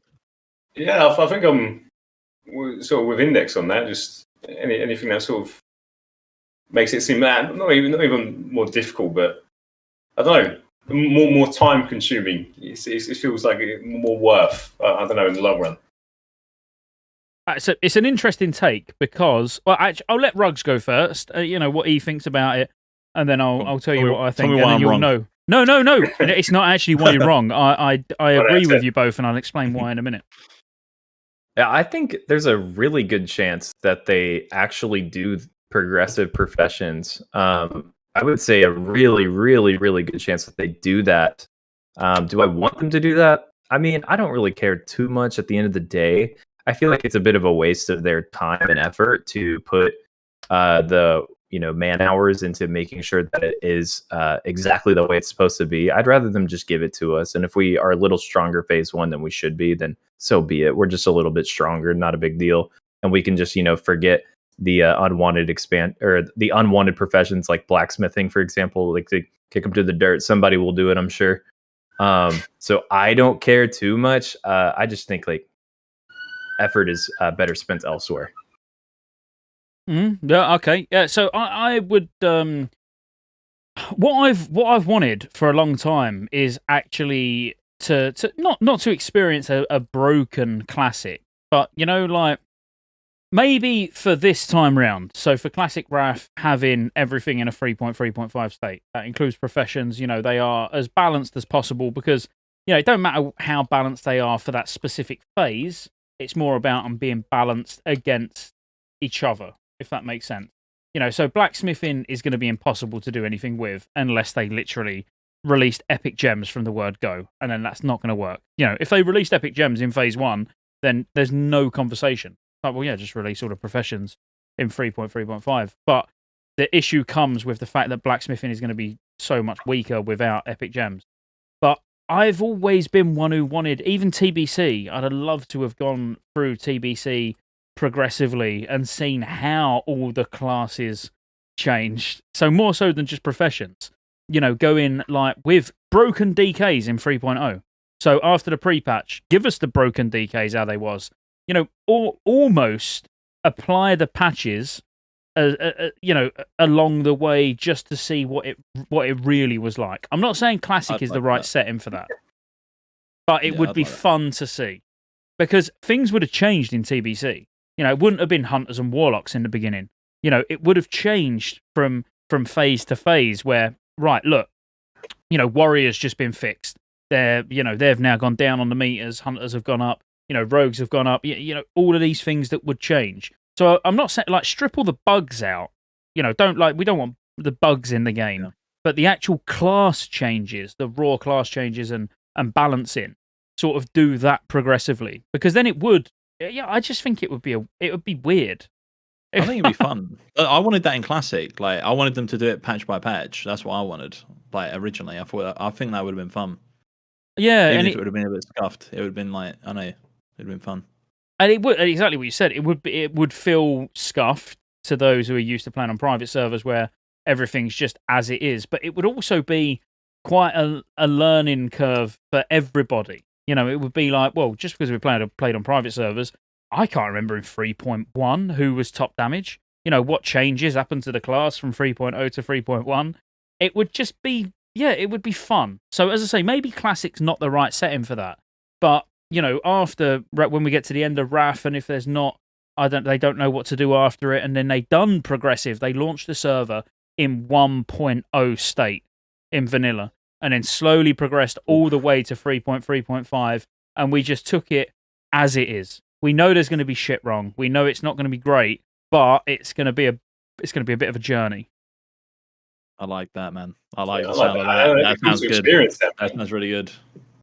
I mean, it's never going to happen, but fun to think, isn't it? Yeah. We can ask, man. We can pray. It could happen. I mean, if you think about it, that's an easier thing to do than Classic Plus. Like, Classic Plus could be anything. Like, at least what you're presenting is like something that they genuinely already have patch notes for, and you can just go back and strip away things and add bugs and make it happen, sort of. Yeah, absolutely. All right, cool. So that's covered that. Best professions for making gold was a point, but we've pretty much covered that, haven't we? Unless anyone's got anything else to add. We was talking about, Inscription and gathering in general. I mean, I've not got anything to add when it comes to making gold. I mean, it sounds like professions. I've never been really huge on. And that's a lie. To be fair, we made like retail and stuff like right at the beginning. I sort of, give up on leveling the character just to try and min-max some more gold. Is that going to be a thing in Wrath? Do you think? So I mean, it's instead of like rushing to 70, if you as soon as you get on the servers, you just go and do whatever on the profession. Would that be more beneficial in the long run? Do you think? I think people would do it. Personally, I think there'll be a lot of people that don't level and they go mining and herbing. But I think the majority of those will either be aiming at making gold, or there'll be guilds that are saying, "Look, you 10 people are going mining, while we hurry up and level." To race to world first. Like that just happens. Yeah. Or they're literally going to ignore leveling to chase the realm first titles. Yeah, there's realm first titles yeah. with every profession. That's what we do, Steve, mate, with the fishing one. Yeah. But there'll be a lot of people doing that. I think you should. I think both of you, Snacky and Index. I think one of you should go mining, one of you should go herbing, and you should have a race. And just literally try and get. Would that be better to go on a dead server? Because obviously, then you're gonna have other people that are gonna have the same idea, right? How is it? I'm guessing if you're on like a populated server, it's just gonna be complete RNG, right? Like going for like a world first. I already know people who are migrating to dead servers for world first, and then going to move back. They should do like a Hunger Games style thing. They should get all the speedrunners just on one server just to compete, and then they can move back. Yeah. Guys, yeah. But I don't know, Steve. You're going to go for you can do the fishing world first. I'm going to go for fishing. I'll probably go on Earthshaker for the fishing. I guess I feel like I have to go on Earthshaker for that. It's my home realm, man. I feel like quite a few people have the same idea, though, aren't they? Yeah, I mean, if I lose, I'll lose. I don't really care. Like, I'm obviously, if I get beta, I'll sweat it. I'll try and like find the best methods. To be fair, but I've got an idea of like what to do. So Earthshaker is a PvP server, right? Yeah, but it's died, man. It's like 99% alliance now. Unless someone wants to make a horde to grief me, which may happen, it should be plain sailing. You gotta have some bodyguards, man, just in case. Yeah, I might have to. How long did it take to get max fishing? Few hours, three hours ish, I would say. Yeah, I think about 4 hours or something. Mm-hmm. I'm just trying to think how quick someone got it when Synergy launched, because that was the last one I'd done, and yeah, I reckon about 3 hours. If you were starting from, Steve, mate, you could do it. Yeah. Well, the thing is, you can do it anywhere, can't you? Day one. Yeah, you just need to log out. Man. Yeah, but you could like, I don't know, you could do it in like if you could organize a cheeky summon, maybe you can make some gold if you do it in like a raft zone. Yeah, I think you can do it even in like Augment and shit, right? It's kind of ridiculous. Yeah. So anyway, but you would be better off. Basically, you want to go Wintergrasp. Ideally, you want to just fish and then get someone to summon you to Wintergrasp as soon as possible, and then just fish there, and then you're laughing. Yeah, you can have loads of level 1s jumping on your fishing bob thing, just trying to grief you, preventing you from. I'll be one of them. That's what happened when we did that. Like the Ultimate Fisherman thing. We had a load of people jumping on top of the. I'm like, what's it called? I can't remember. The bubble, fishing bubble. Oh yeah, that's it. And like so many like level 1s and 5s were just jumping on top and just preventing the person from just clicking. It was hilarious. But I reckon Steve. I reckon you should go for it. Announce it now, mate. Official. This is declared. I will become the #1 fisherman on Earthshaker EU.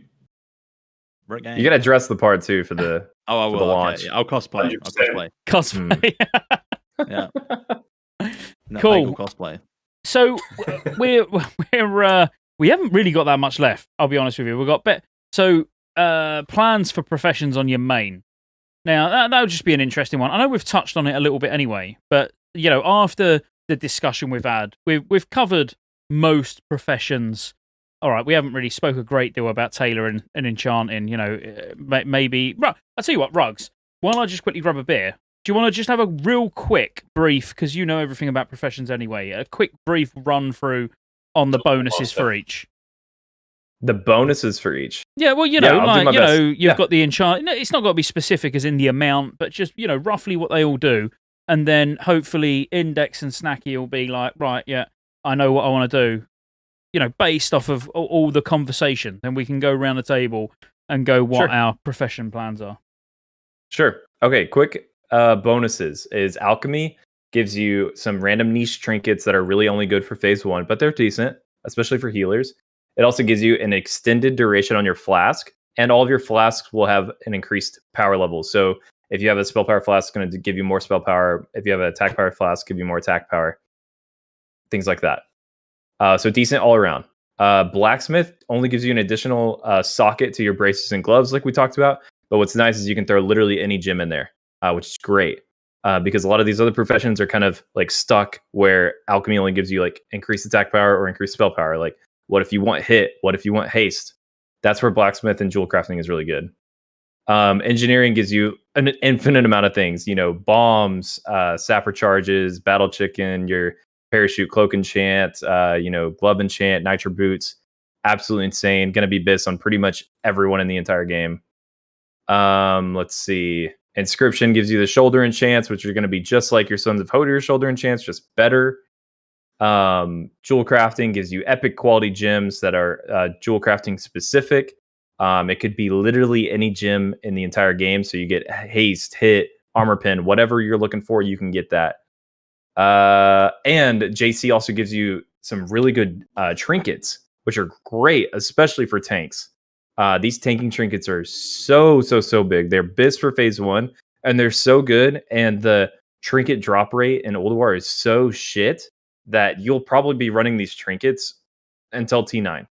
Unless you just, get lucky and you get the trinkets from Old War.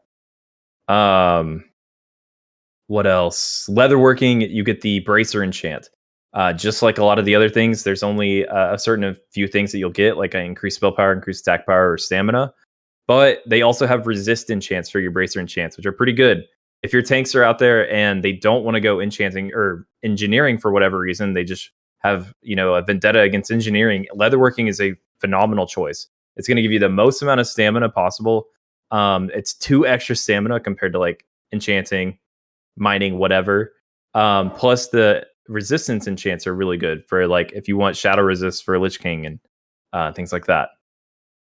Tailoring, you get the cloak enchants. This could be like your attack power cloak enchant proc or the spell power proc from your cloak enchant, which are super good.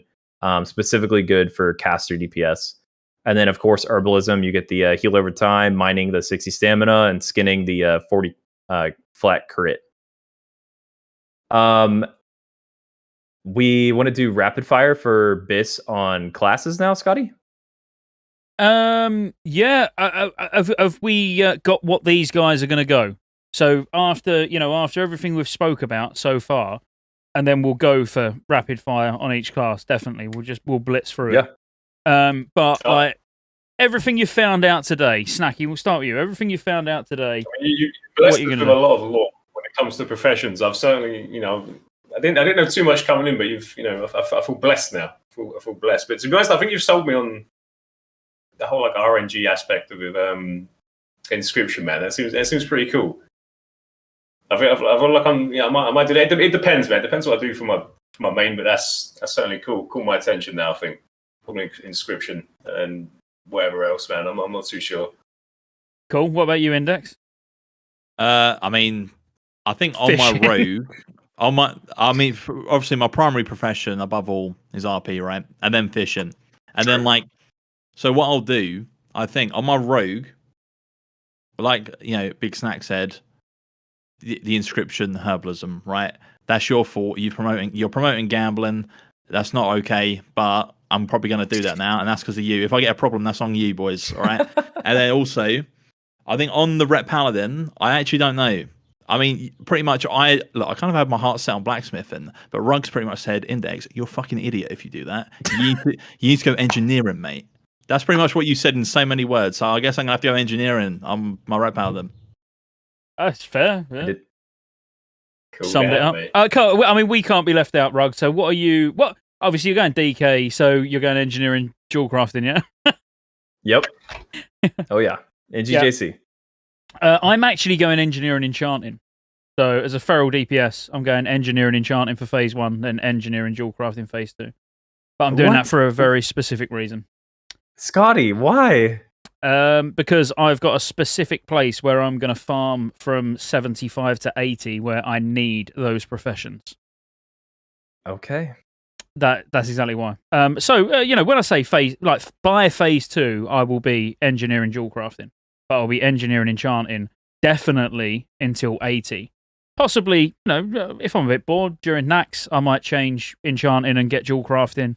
But, I'm not going to need the armor pen gems in phase 1 anyway. So, the agility gain that I'm going to get, the amount of attack power I'm going to get from Jewelcrafting in phase 1 versus enchanting is not big enough for me to worry about until I'm trying to get hard armor pen cap. So, enchanting is just going to be more useful for what I'm going to be doing in phase, certainly till 80. In phase 1, whether I continue doing it, it depends how much gold I make. But yeah, okay.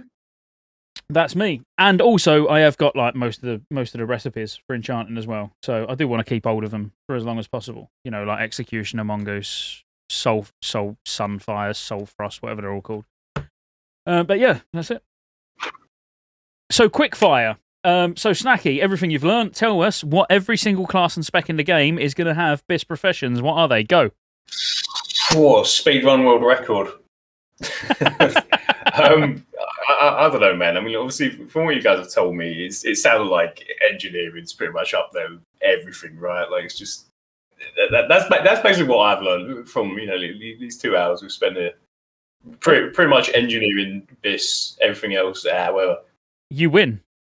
Yeah. Do you think it's going to be like the overall outlook that everyone's going to take? They're like, what do you think people will do? Will everyone just come over, just boom, engineering done and dusted? Well, let's do it. So me and Ruggs will just go. We'll do a class each. So that's all specs. We'll do a class each of what they're going to be and a brief explanation why. Not what they will be, but what they should be. What would be most beneficial. Yeah. So, I'm gonna need. Let me get the launcher in front of me because I'm just gonna need all the classes there, so I don't forget one. I'll go first. I'll start with Death Knight. Go for it. You know me, Death Knight boy. Death Knight, no matter the spec, you go JCNG. That's your BIS. You go it for tank because the Jewelcrafting trinkets, like I talked about, are really, really good. The stamina is just irreplaceable. And then engineering just sims out to be super good on Frost and Unholy. And Blood kind of needs the engineering Nitro Boots because Blood is the most immobile tank in the entire game.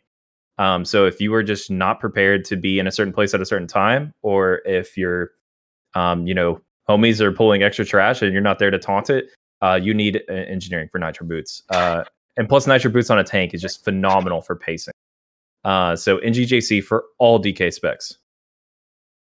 Okay, all right. So that's DK. Then we'll go with. I'm just going to go like now round the class panel. So Warrior, again, it's going to be JCNG. NG for the haste. You've got a little bit of flexibility when it comes to protection because if your main goal is tanking, I mean, neither of them. JC is going to be amazing early on for the trinkets for tanking.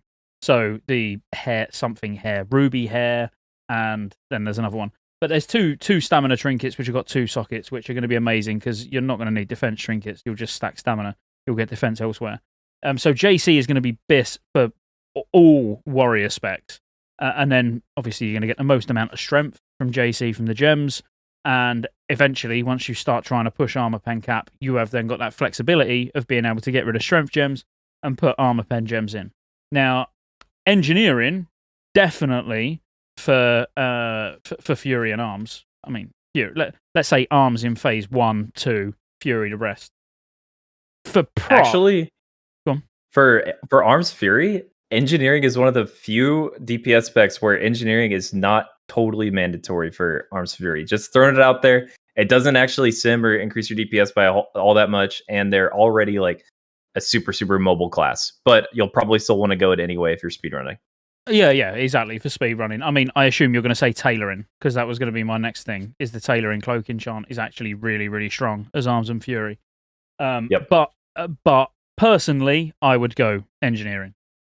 Actually, for raw attack power gain, damage, I would say tailoring is probably BIS. But even as a mobile class, as DPS, having the haste enchant on gloves, being able to still use rocket boots when charges on cooldown, it's just nice. I would go engineer as a feral, even though they are extremely mobile. because Rocket Boost I still use more or less on cooldown, even as Feral. And that is with Feral Charge as well, and Dash, and you could Glyph Dash for an even lower cooldown. But yeah, so that would be Warrior. So you could go tailoring if you just want to. If it's a standstill fight, then arguably tailoring is probably stronger. So you'd be Jewelcrafting tailoring. But for all-round use, when you start bringing bombs into it as well, bombs, sapper charges, no, I'd still go engineering. Paladin. You go Paladin. Okay, Paladin. For protection, JC-NG. Just like Blood DK, you go JC-NG. JC mandatory. NG really good for the movement speed. If you don't want that, then you can go something like leatherworking or blacksmithing or enchanting just for the stamina. But go NG, go NG, go NG. Holy, you should definitely also go JC-NG because Holy is extremely, extremely, extremely immobile. The engineering boots helps so much for Holy Paladins. You have to have it. Otherwise, if you just want to sit there and just have like BIS stuff, then sure, go JC Blacksmith. But that's pretty much it. Rhett, you'll go JC-NG. Although tailoring does work out to be really good for Rhett as well if you wanted to go tailoring NG. But just do JC-NG. Yep, I would agree. Shaman. So enhancement, definitely JC-NG. Because in the pan. Yeah, it's in the pan. But again, it's just, the most attack power you're going to get is from JC. And then NG, haste for enhancement shamans is just so good. But it's also so good for Resto Shaman and Ellie. Yeah, actually, I would just go JC-NG as a shaman. Full stop. Because the haste bonus from the gloves is just massive for enhancement. It's massive for Resto because as Resto spamming chain heal later on in the game, the haste is very valuable. I mean, Elemental, it would be JC-NG, but I think you could go NG tailoring as an Elemental Shaman and be all right. So yeah, it's either way. I think the spell power bonus that you get from tailoring when you get that proc and it's at the start of the fight with all your trinkets up and everything, tailoring gives you the most spell power overall out of any of the professions. As an average, assuming you get the full use of the proc. If the fight ended 1 second before your final proc, for example, then no, actually the gain that you're going to get is going to be less than if you got that final proc and it ended a couple of seconds after it expires, if that makes sense. But me personally, I've got a shaman, and my shaman is level 80. It's enhancement resto, and it's engineering jewelcrafting. Hunter rugs. This is speed. Hunter, JC-NG. Period. No matter the spec, JC-NG. Cool. So, we're starting to see a pattern. Mage. Mage. All right, we'll break the pattern here. So we'll break the pattern. NG tailoring. Again, yes. 100%. As all specs. I mean, you're not going to raid as Frost. So, but just write Frost off. That doesn't even matter. But as Fire, as Arcane, yeah, tailoring NG is going to be best because, getting the haste when you cut for your quicker casts as Fire or as Arcane, and the fact, again, that most of your trinkets, your pre-pot, everything is all going to line up with your tailoring cloak enchant because it's don't quote me on this, I think it's like a 15% proc chance. 15-20%. More or less you can guarantee for it to proc in the first, 5-10 seconds of the fight, generally. So, yeah, I wouldn't even look at anything else. I would not go Jewelcrafting on a mage. Full stop. It would be NG tailoring. I'm going to give you Warlock because I want Rogue because then I can have an easy one like you did with Hunter. Okay, sure. Warlock, easy. You go just like a mage. You're going to go tailoring and engineering if you're Affliction. It's just going to be the best.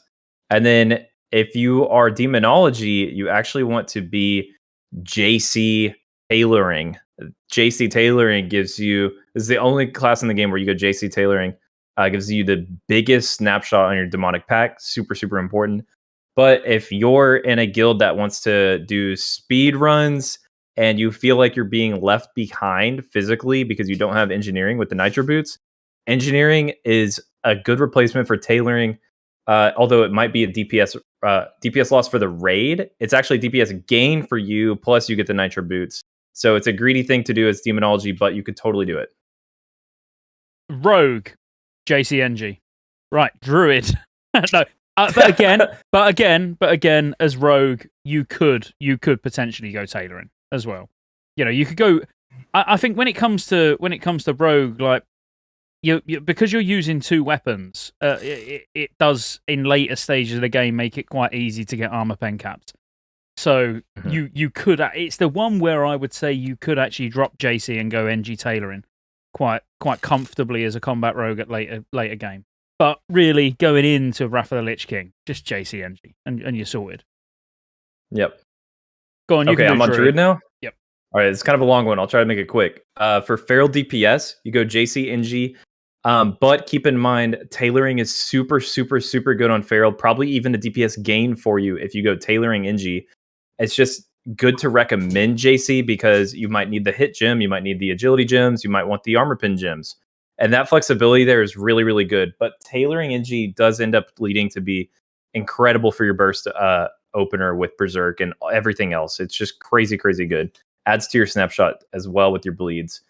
For Bear, the recommendation is typically just go stack as much stamina as possible. So JC Leatherworking is actually a pretty good choice for your Bear, although Bear can be a little immobile, so getting JC on your Bear is a decent option as well. But you could just go, pure stamina. So JC, Leatherworking, or Enchanting, Blacksmith, or Mining. All of those are great. For Boomkin, you go JC NG, best options. Although tailoring is decent there too. And then Resto, we go JC Enchanting. Enchanting is really good because Resto, all you really care about is hitting as much spell power as possible. Your haste cap on Resto Druid is pretty low. So the only other times we'd ever consider haste is maybe like phase 1 if we want the Alchemy gem or the Alchemy trinket like we've talked about. But JC Enchanting is actually pretty decent for your Resto Druid. So let them just be the token enchanter of the raid. Yep, yeah, and you literally covered exactly what I was going to say there with Resto. I think JC, if you really wanted to be enchanting, Alchemy, then yeah, the difference between both it's neither in or there. Go JC Alchemy, JC Enchanting. And then Priest is the last one. So Priest, it's an awkward one. It's an awkward one with dual spec. So you're going to want, as Shadow, you're going to want engineering Jewelcrafting again, or engineering tailoring. Either can work. The thing is, as Disc, you do not want engineering. There's like very little gain from engineering because the haste cap for getting a 1 second cooldown on your bubble is so low that you just the haste glove is just wasted. So you would go something like for Disc, JC tailoring. Or you could as a disc priest, you can more or less go what you want. Actually, if I'm completely honest, literally whatever you want. You just don't want engineering. For Shadow, you definitely want engineering. And for Holy, engineering again, it's useful, like definitely useful. I just think disc and Holy. If you're the priest that's healing and you're having disc and Holy, as dual spec, like both, I wouldn't have engineering in either. I would go something like JC tailoring. Or JC Alchemy, JC. Like I just think there's a lot of flexibility when it comes to priest because you don't need engineering. It's only if you ever plan on playing Shadow. So if you've got Shadow as one of your specs, then definitely engineering has to be there. But for the others, it's neither in or there. What would you say, Ruggs, in terms of priest? Because I think priest is quite a difficult one, if I'm honest. I think it's just whatever you want. Right, for priest for disc, you just stack spell power. So you could get, JC, of course, because it's going to be the most. But then being the token enchanter of your guild is a good choice. Alchemy, all the others that we've listed. Disc could go anything. Holy, again, like JC is going to be really, really good. Holy actually has a kind of a higher haste cap to hit. So JC is kind of mandatory because you might need a gem for haste. Enchanting is good because the haste enchant on gloves is actually good for Holy. But like you were saying, like Holy and Disc and Resto Druids, they're all like super mobile healers. They can literally just be constantly moving while healing. They don't have to stop to cast very often. And so because of that, you don't need engineering. It's really only there if you need Nitro Boots for a certain speed run that you're doing. I think if you was yeah, Holy Shadow, if they were your two specs, then I think engineering, Jewelcrafting. I think if Of you course. didn't plan on being disc, yeah, I think Holy. Yes. As long as you don't plan on disc, then engineering. Yeah. Cool. Was that all right, boys? Snacky index, yeah. You happy with that? You know what all your classes are going? A whole lot of JCNG. Got it, boys. Yes. With some tailoring energy thrown in there. Yeah, if there was a dartboard behind me with all of the classes on it, and I had to throw a dart on it and say, all right, whatever this hits is going to get JCNG, it's probably going to be fine. You know, it's probably going to be this. There is, but there's not a lot you can do about it, is there?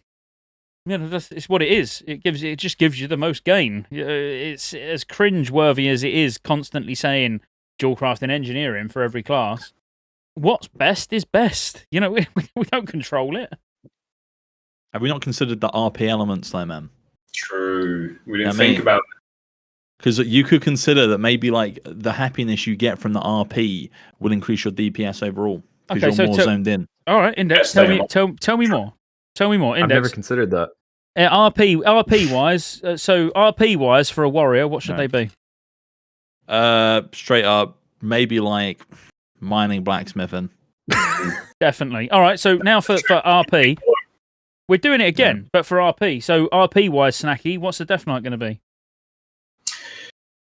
I mean, you know, you're sort of like in terms of lore, you're sort of like an unholy dead bloke, mate. So you're going to want, you know, I don't know. That's a difficult one actually for DK. I feel like any other classes. Yeah, I feel like for any other classes. Oh, they're unnatural. You know what I mean? Yeah, so you're probably going to want the most unnatural combination you could get of just professions. That'd probably be your best bet. Like so, what like mining, level working? Yeah, probably. You know, just freak everyone out. Do you know what I mean? That's probably the best way. I didn't mean to give you the most difficult one, Snacky. Sorry. That was a tough one. What class RP is the best as a fisherman? Oof. See, I think it comes down to the individual more so, right? I feel like personally, like anyone could be a fisherman. Like realistically, you think maybe like a more nimble class, but you know, you could consider like, well, maybe if you're like a plate wearer, sometimes you just like put your feet up on the weekend, get some fishing in. You know what I mean? Like, there's loads of elements to consider. I don't think fishing should be gate kept. You know, I'm against that. But if I had to pick one, maybe like a little gnome mage. Is there any reason why? Like, what's your thinking? No, I just like gnomes, to be honest. And when I think of little gnomes, I think of like big up Lawson from Earthshaker EU. I think of him as a little gnome. I'd say he happens to be a mage, so yeah. Because you got to think that's you come home from a hard day's work, mate. Some big old warrior bloke. You know, he's not got any massive spell abilities, mate. He's just your average bloke, mate. So I feel like a human warrior just turns up fishing. That's probably best, mate. That's best easily. True. Mm-hmm. So you could like make like a case for like even like. Yeah, maybe just play classes in general because it is more like relaxed. Like when you think about it, they've been busy clapping cheeks non-stop, big web. Especially if you're a warrior, Titan's grip, you're dual wielding and that. Maybe it would be hard work. And then like with the rep paladins as well, you spend all week like worshipping the light and that. Amen. You know, like sometimes you just want to relax. You need time off of it. Do you know what I mean? Mm-hmm. It almost makes more sense for like the warriors and death knights to not have any professions at all. Like, if anything, it's just going to be fishing, but no main professions, because it's like that Spartan meme from 300, like, warriors, what is your profession? Oh. Like, they don't have anything, bro. They show up to raid with nothing. To be fair, they are just blokes, aren't they? They're just blokes with weapons, swinging them about. Like, they're nothing special. They're just people doing bits. I don't know. Think of it, if it was real life and there was actually a DK, you're telling me he's going to be messing about with engineering. Yeah. I can't see it, man. I can't see it. I know, to be fair, like, you know, mechanics and that, they're built different. Like, they could probably, like, be thrown into, like, the midst of battle and that. You know what I mean? Just saying. But definitely fishing is probably best, I'd say. Yeah. Just overall, just for the plate wearers, right? Okay, so we've established fishing is best, and I feel like I've lost control of these two. So give me a second.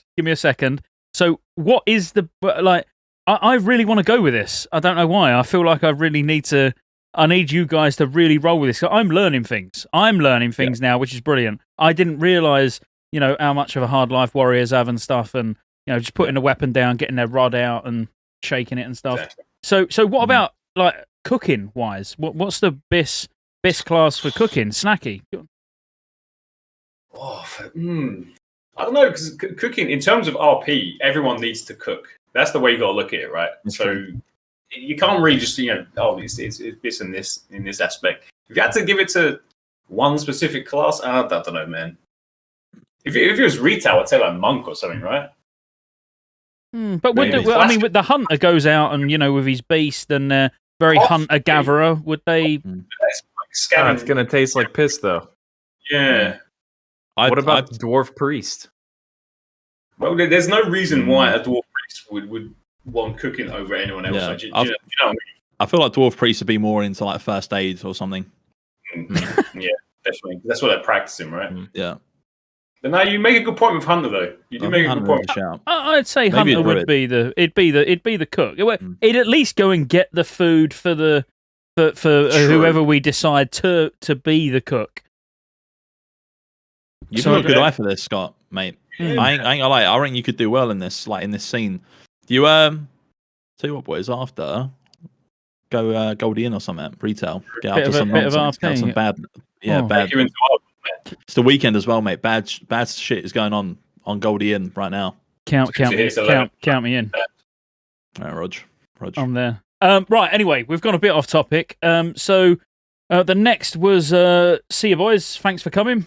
That was no, it weren't, was it? Or was it? Oh no, it was. Should there be any changes? Let's try and get back on topic. The RP took hold of me. I can see why you boys do it. It's really it took. I was just sat here thinking, I wonder what I want to go skinning as later. Like, what would be that? I don't want to go skinning as a warlock. That's just weird. Now, Exactly. I think a rogue is a skinner, isn't it? It's got to be a rogue as a skinner. Yeah. So your mind's been opened the up. Hunter skins too. Yeah, Hunter skins. Yeah, Hunter's good. Hunter with his beast. Have you ever seen the film Limitless? Seen what? Where he has the film Limitless, where he has the pill and his brain expands. That's RP. Bradley Cooper. Yeah, that's a great film as well. We got Bradley Cooper. Legend. Oi, oi. Your uncle. Yeah. And Jake Gyllenhaal. It's mad. Yeah. Crazy stuff. Anyway. Mad, isn't it? So we've got one topic left, and then we can all go and do something more useful than this. So should there be any changes to professions, or are we happy with the balance? And I think I don't think me and Ruggs are really in any position to speak about this off the rip. So I think you boys have sat and persevered through all of this, and it has been perseverance. I mean, Index looked like he's ready to hang himself off his mic arm. So I think if we just Index, we'll start with you just in case you ain't here by the end. So do you think after everything you've heard, balance wise, are you happy with it, or do you think Blizzard need to have a long, hard look at it? Tell you what I like. I like the sound of staggering it, okay? I like that. I like the idea of that, making it so it ain't all overpowered from the beginning. But yeah, in terms of changes, I think that's a good one. Maybe introduce a new profession. Maybe more of a, I don't know, like an RP profession in Goldie Inn or something. I don't know. So those things could get up to. Other than that, though, I think staggering the content is good. You can't say that. You can't say that. Yeah, you can't say that and then not give us a for example. What could we get up to? Yeah. What could we get up to together in Goldshire Inn? Yeah, as a profession, and I don't mean like dildo crafter or something. I mean something that can actually be implemented. Although that would be pretty interesting. Like a copper ore dildo. No, you could dual those, man. Yeah. What is it? What's the profession that could be added? Because we'll speak to Blizzard and we'll see what they can do. We'll tell them you said it. Because you know, how fishing's more of a relaxing thing, isn't it? Maybe you could have a dancing profession. Can we get that dancing thing in, mate? We need more dancing. Hey, you know what? Hey, Blizzard. Okay, I need the dancing. I need more dance. I need dance studio and I need an RP studio. Okay, unironically, we need more RP emotes. It's actually ridiculous. What is going on with this game, mate? It's 2022. I don't care if it's classic. We need some extra emotes in. It's ridiculous. They told us that we were going to get that way back in the day. Back in 2007, they told us we were going to get new dancing modes. And I think you could customize which one your character used in Wrath. Yep. Can I ask Snacky and Index, this is for both of you. Yes, mate. As people who love this sort of stuff, you love the RP, you love the memeing and all that. Have you played Star Wars Galaxies? I ain't gonna lie, my mate, legit, he bums it, mate. Him and my other mate bum it, and all they say is, "Oh, mate, you'd love it. Like, all the professions are really like cool in that. You've got like an entertainer and stuff, right?" Yeah, there's exactly, and that's why you said a dancer, and I was instantly thinking, man, that would be so cool if they actually had an it's a non-combat class. It gives you like all buffs it or does something, is right? buffs. Yeah, you get mind buffs and will buffs, and that'd be sick. That's what I'm saying. That would be really cool. That would be good. Blizzard need to sort it out, mate. They Classic Blast, let's do it. So, Snacky, what do you think about the professions? Are they balanced? Do you also want a dancer? Well, yeah, I very much would like the ability to be able to dance. I think, hey, maybe like construction, just straight up yoink it from RuneScape, mate. That's what I'm about. But in terms of, what's that? No, sorry, what's that? I don't know. Construction. I've not played RuneScape, so I don't know what. House, make your own chairs and stuff. You can make a boxing ring with all your mates in that. You could have like Grubashi Arena in your house. So something like that can be cool, mate. We'll whack that in. If we're talking about RP. That is, yeah. I mean, I would. It would suit you guys, but I'm a big fan of player housing. So actually, in terms of like having a crafter or an architect or what did you call it? A constructor or a constructionist, whatever. Yeah, I'd be all for that because I think, wow, they've missed the boat now, obviously, but player housing should have been in a long time ago. And you boys could have been doing some amazing videos by now in your own house. I'd have come round. Exactly. You're involved, mate. Yeah, get up to a madness, mate. So Rug, so these guys want. I mean, they just want RP stuff. I mean, so in terms of the professions and how they actually are at the moment, would you change anything, or would you get on board with these boys and I don't know, just put in strippers or something? There's only one right answer there. Look, if they want to add, rod maker as a profession, go for it. Like you were saying. But no, man, I wouldn't change anything. I'm not one to make a lot of changes in the classic scene. So when it comes to like balance changes, I don't want to see any of it. Progressive stuff, that seems fine, but no changes. Okay, no changes. Hashtag no changes, boys. God, what a weirdo. I think, should we kick him out? Oh no, he's the co-host. We can't do that. We can't do that. Sorry, I got carried away. I'll be honest with you. I think we've covered enough on professions. Normally, it's been a couple of hours. It's been over a couple of hours. I've had a lot of fun. Yeah, I think that was really good. And Snacky Index, as I say, for anybody in chat or anybody who's watching back on YouTube, these guys, their YouTube channels, they're already in the description. I've already put them in the description. They're there now. So go and subscribe to them. Like, they both are real legends. And definitely check out their streams as well. Thank you for coming. Like, I know this is probably not your normal sort of content. That's why I really appreciate you coming on. But you will. Yeah, you've learned a few things. I actually have. I've acquired law. Yeah, exactly. Law has been obtained. Knowledge. Mm-hmm. But yous will say things that me and Ruggs, with the sort of ordinary guests that we would aim at, we wouldn't get the sort of questions from them that we get from you. That's the thing. If we get people on here who all they've done is played Wrath private servers, we're all sat there thinking the same things. It's boring. You guys have come on and you've been like, well, I don't know, I'd go blacksmithing. And we're like, well, let's talk about why you wouldn't do that. But somebody else will be thinking the same thing. So I think it's brilliant. So, yeah, thank you, Snacky. Love you, man. Index, love you, man. Ruggs, yeah. Thank you guys for coming. No, I love you, Ruggs. I'm only kidding. Yeah. No, it's been awesome. And if you want to say anything, if you got any of you want to say anything like a real emotional send-off, I think we'll start with Index. You've got to do a real emotional send-off. Thank you for having me on. Okay, I do appreciate it. I do appreciate it. Okay, I really do. But what I want to say, okay, shout out to the Earthshaker boys, shout out to the Twitch chat, and also Blizzard, please give me a beta key. I ain't even joking, all right? I really do need one. My content relies on it. But yeah, at the Dancing Studio, thank you, boys, for having me on. Rugs, Scotty, thanks, boys. Ret gang. Cheers, mate. Snacky, emotional send off. I want tears. I can stop that, man. I just want to say thanks for having us on, man. We've actually learned quite a lot, and as he says, Blizzard, drop the beta. We need it. We need it. We require it. I feel like all four of us should, but by default, get it for exploring these knowledgeable topics and blessing everyone with lore. I thought we've earned our way into the beta now. Absolutely, 100%. Bruggs, do you want to send us off with anything before I press end stream?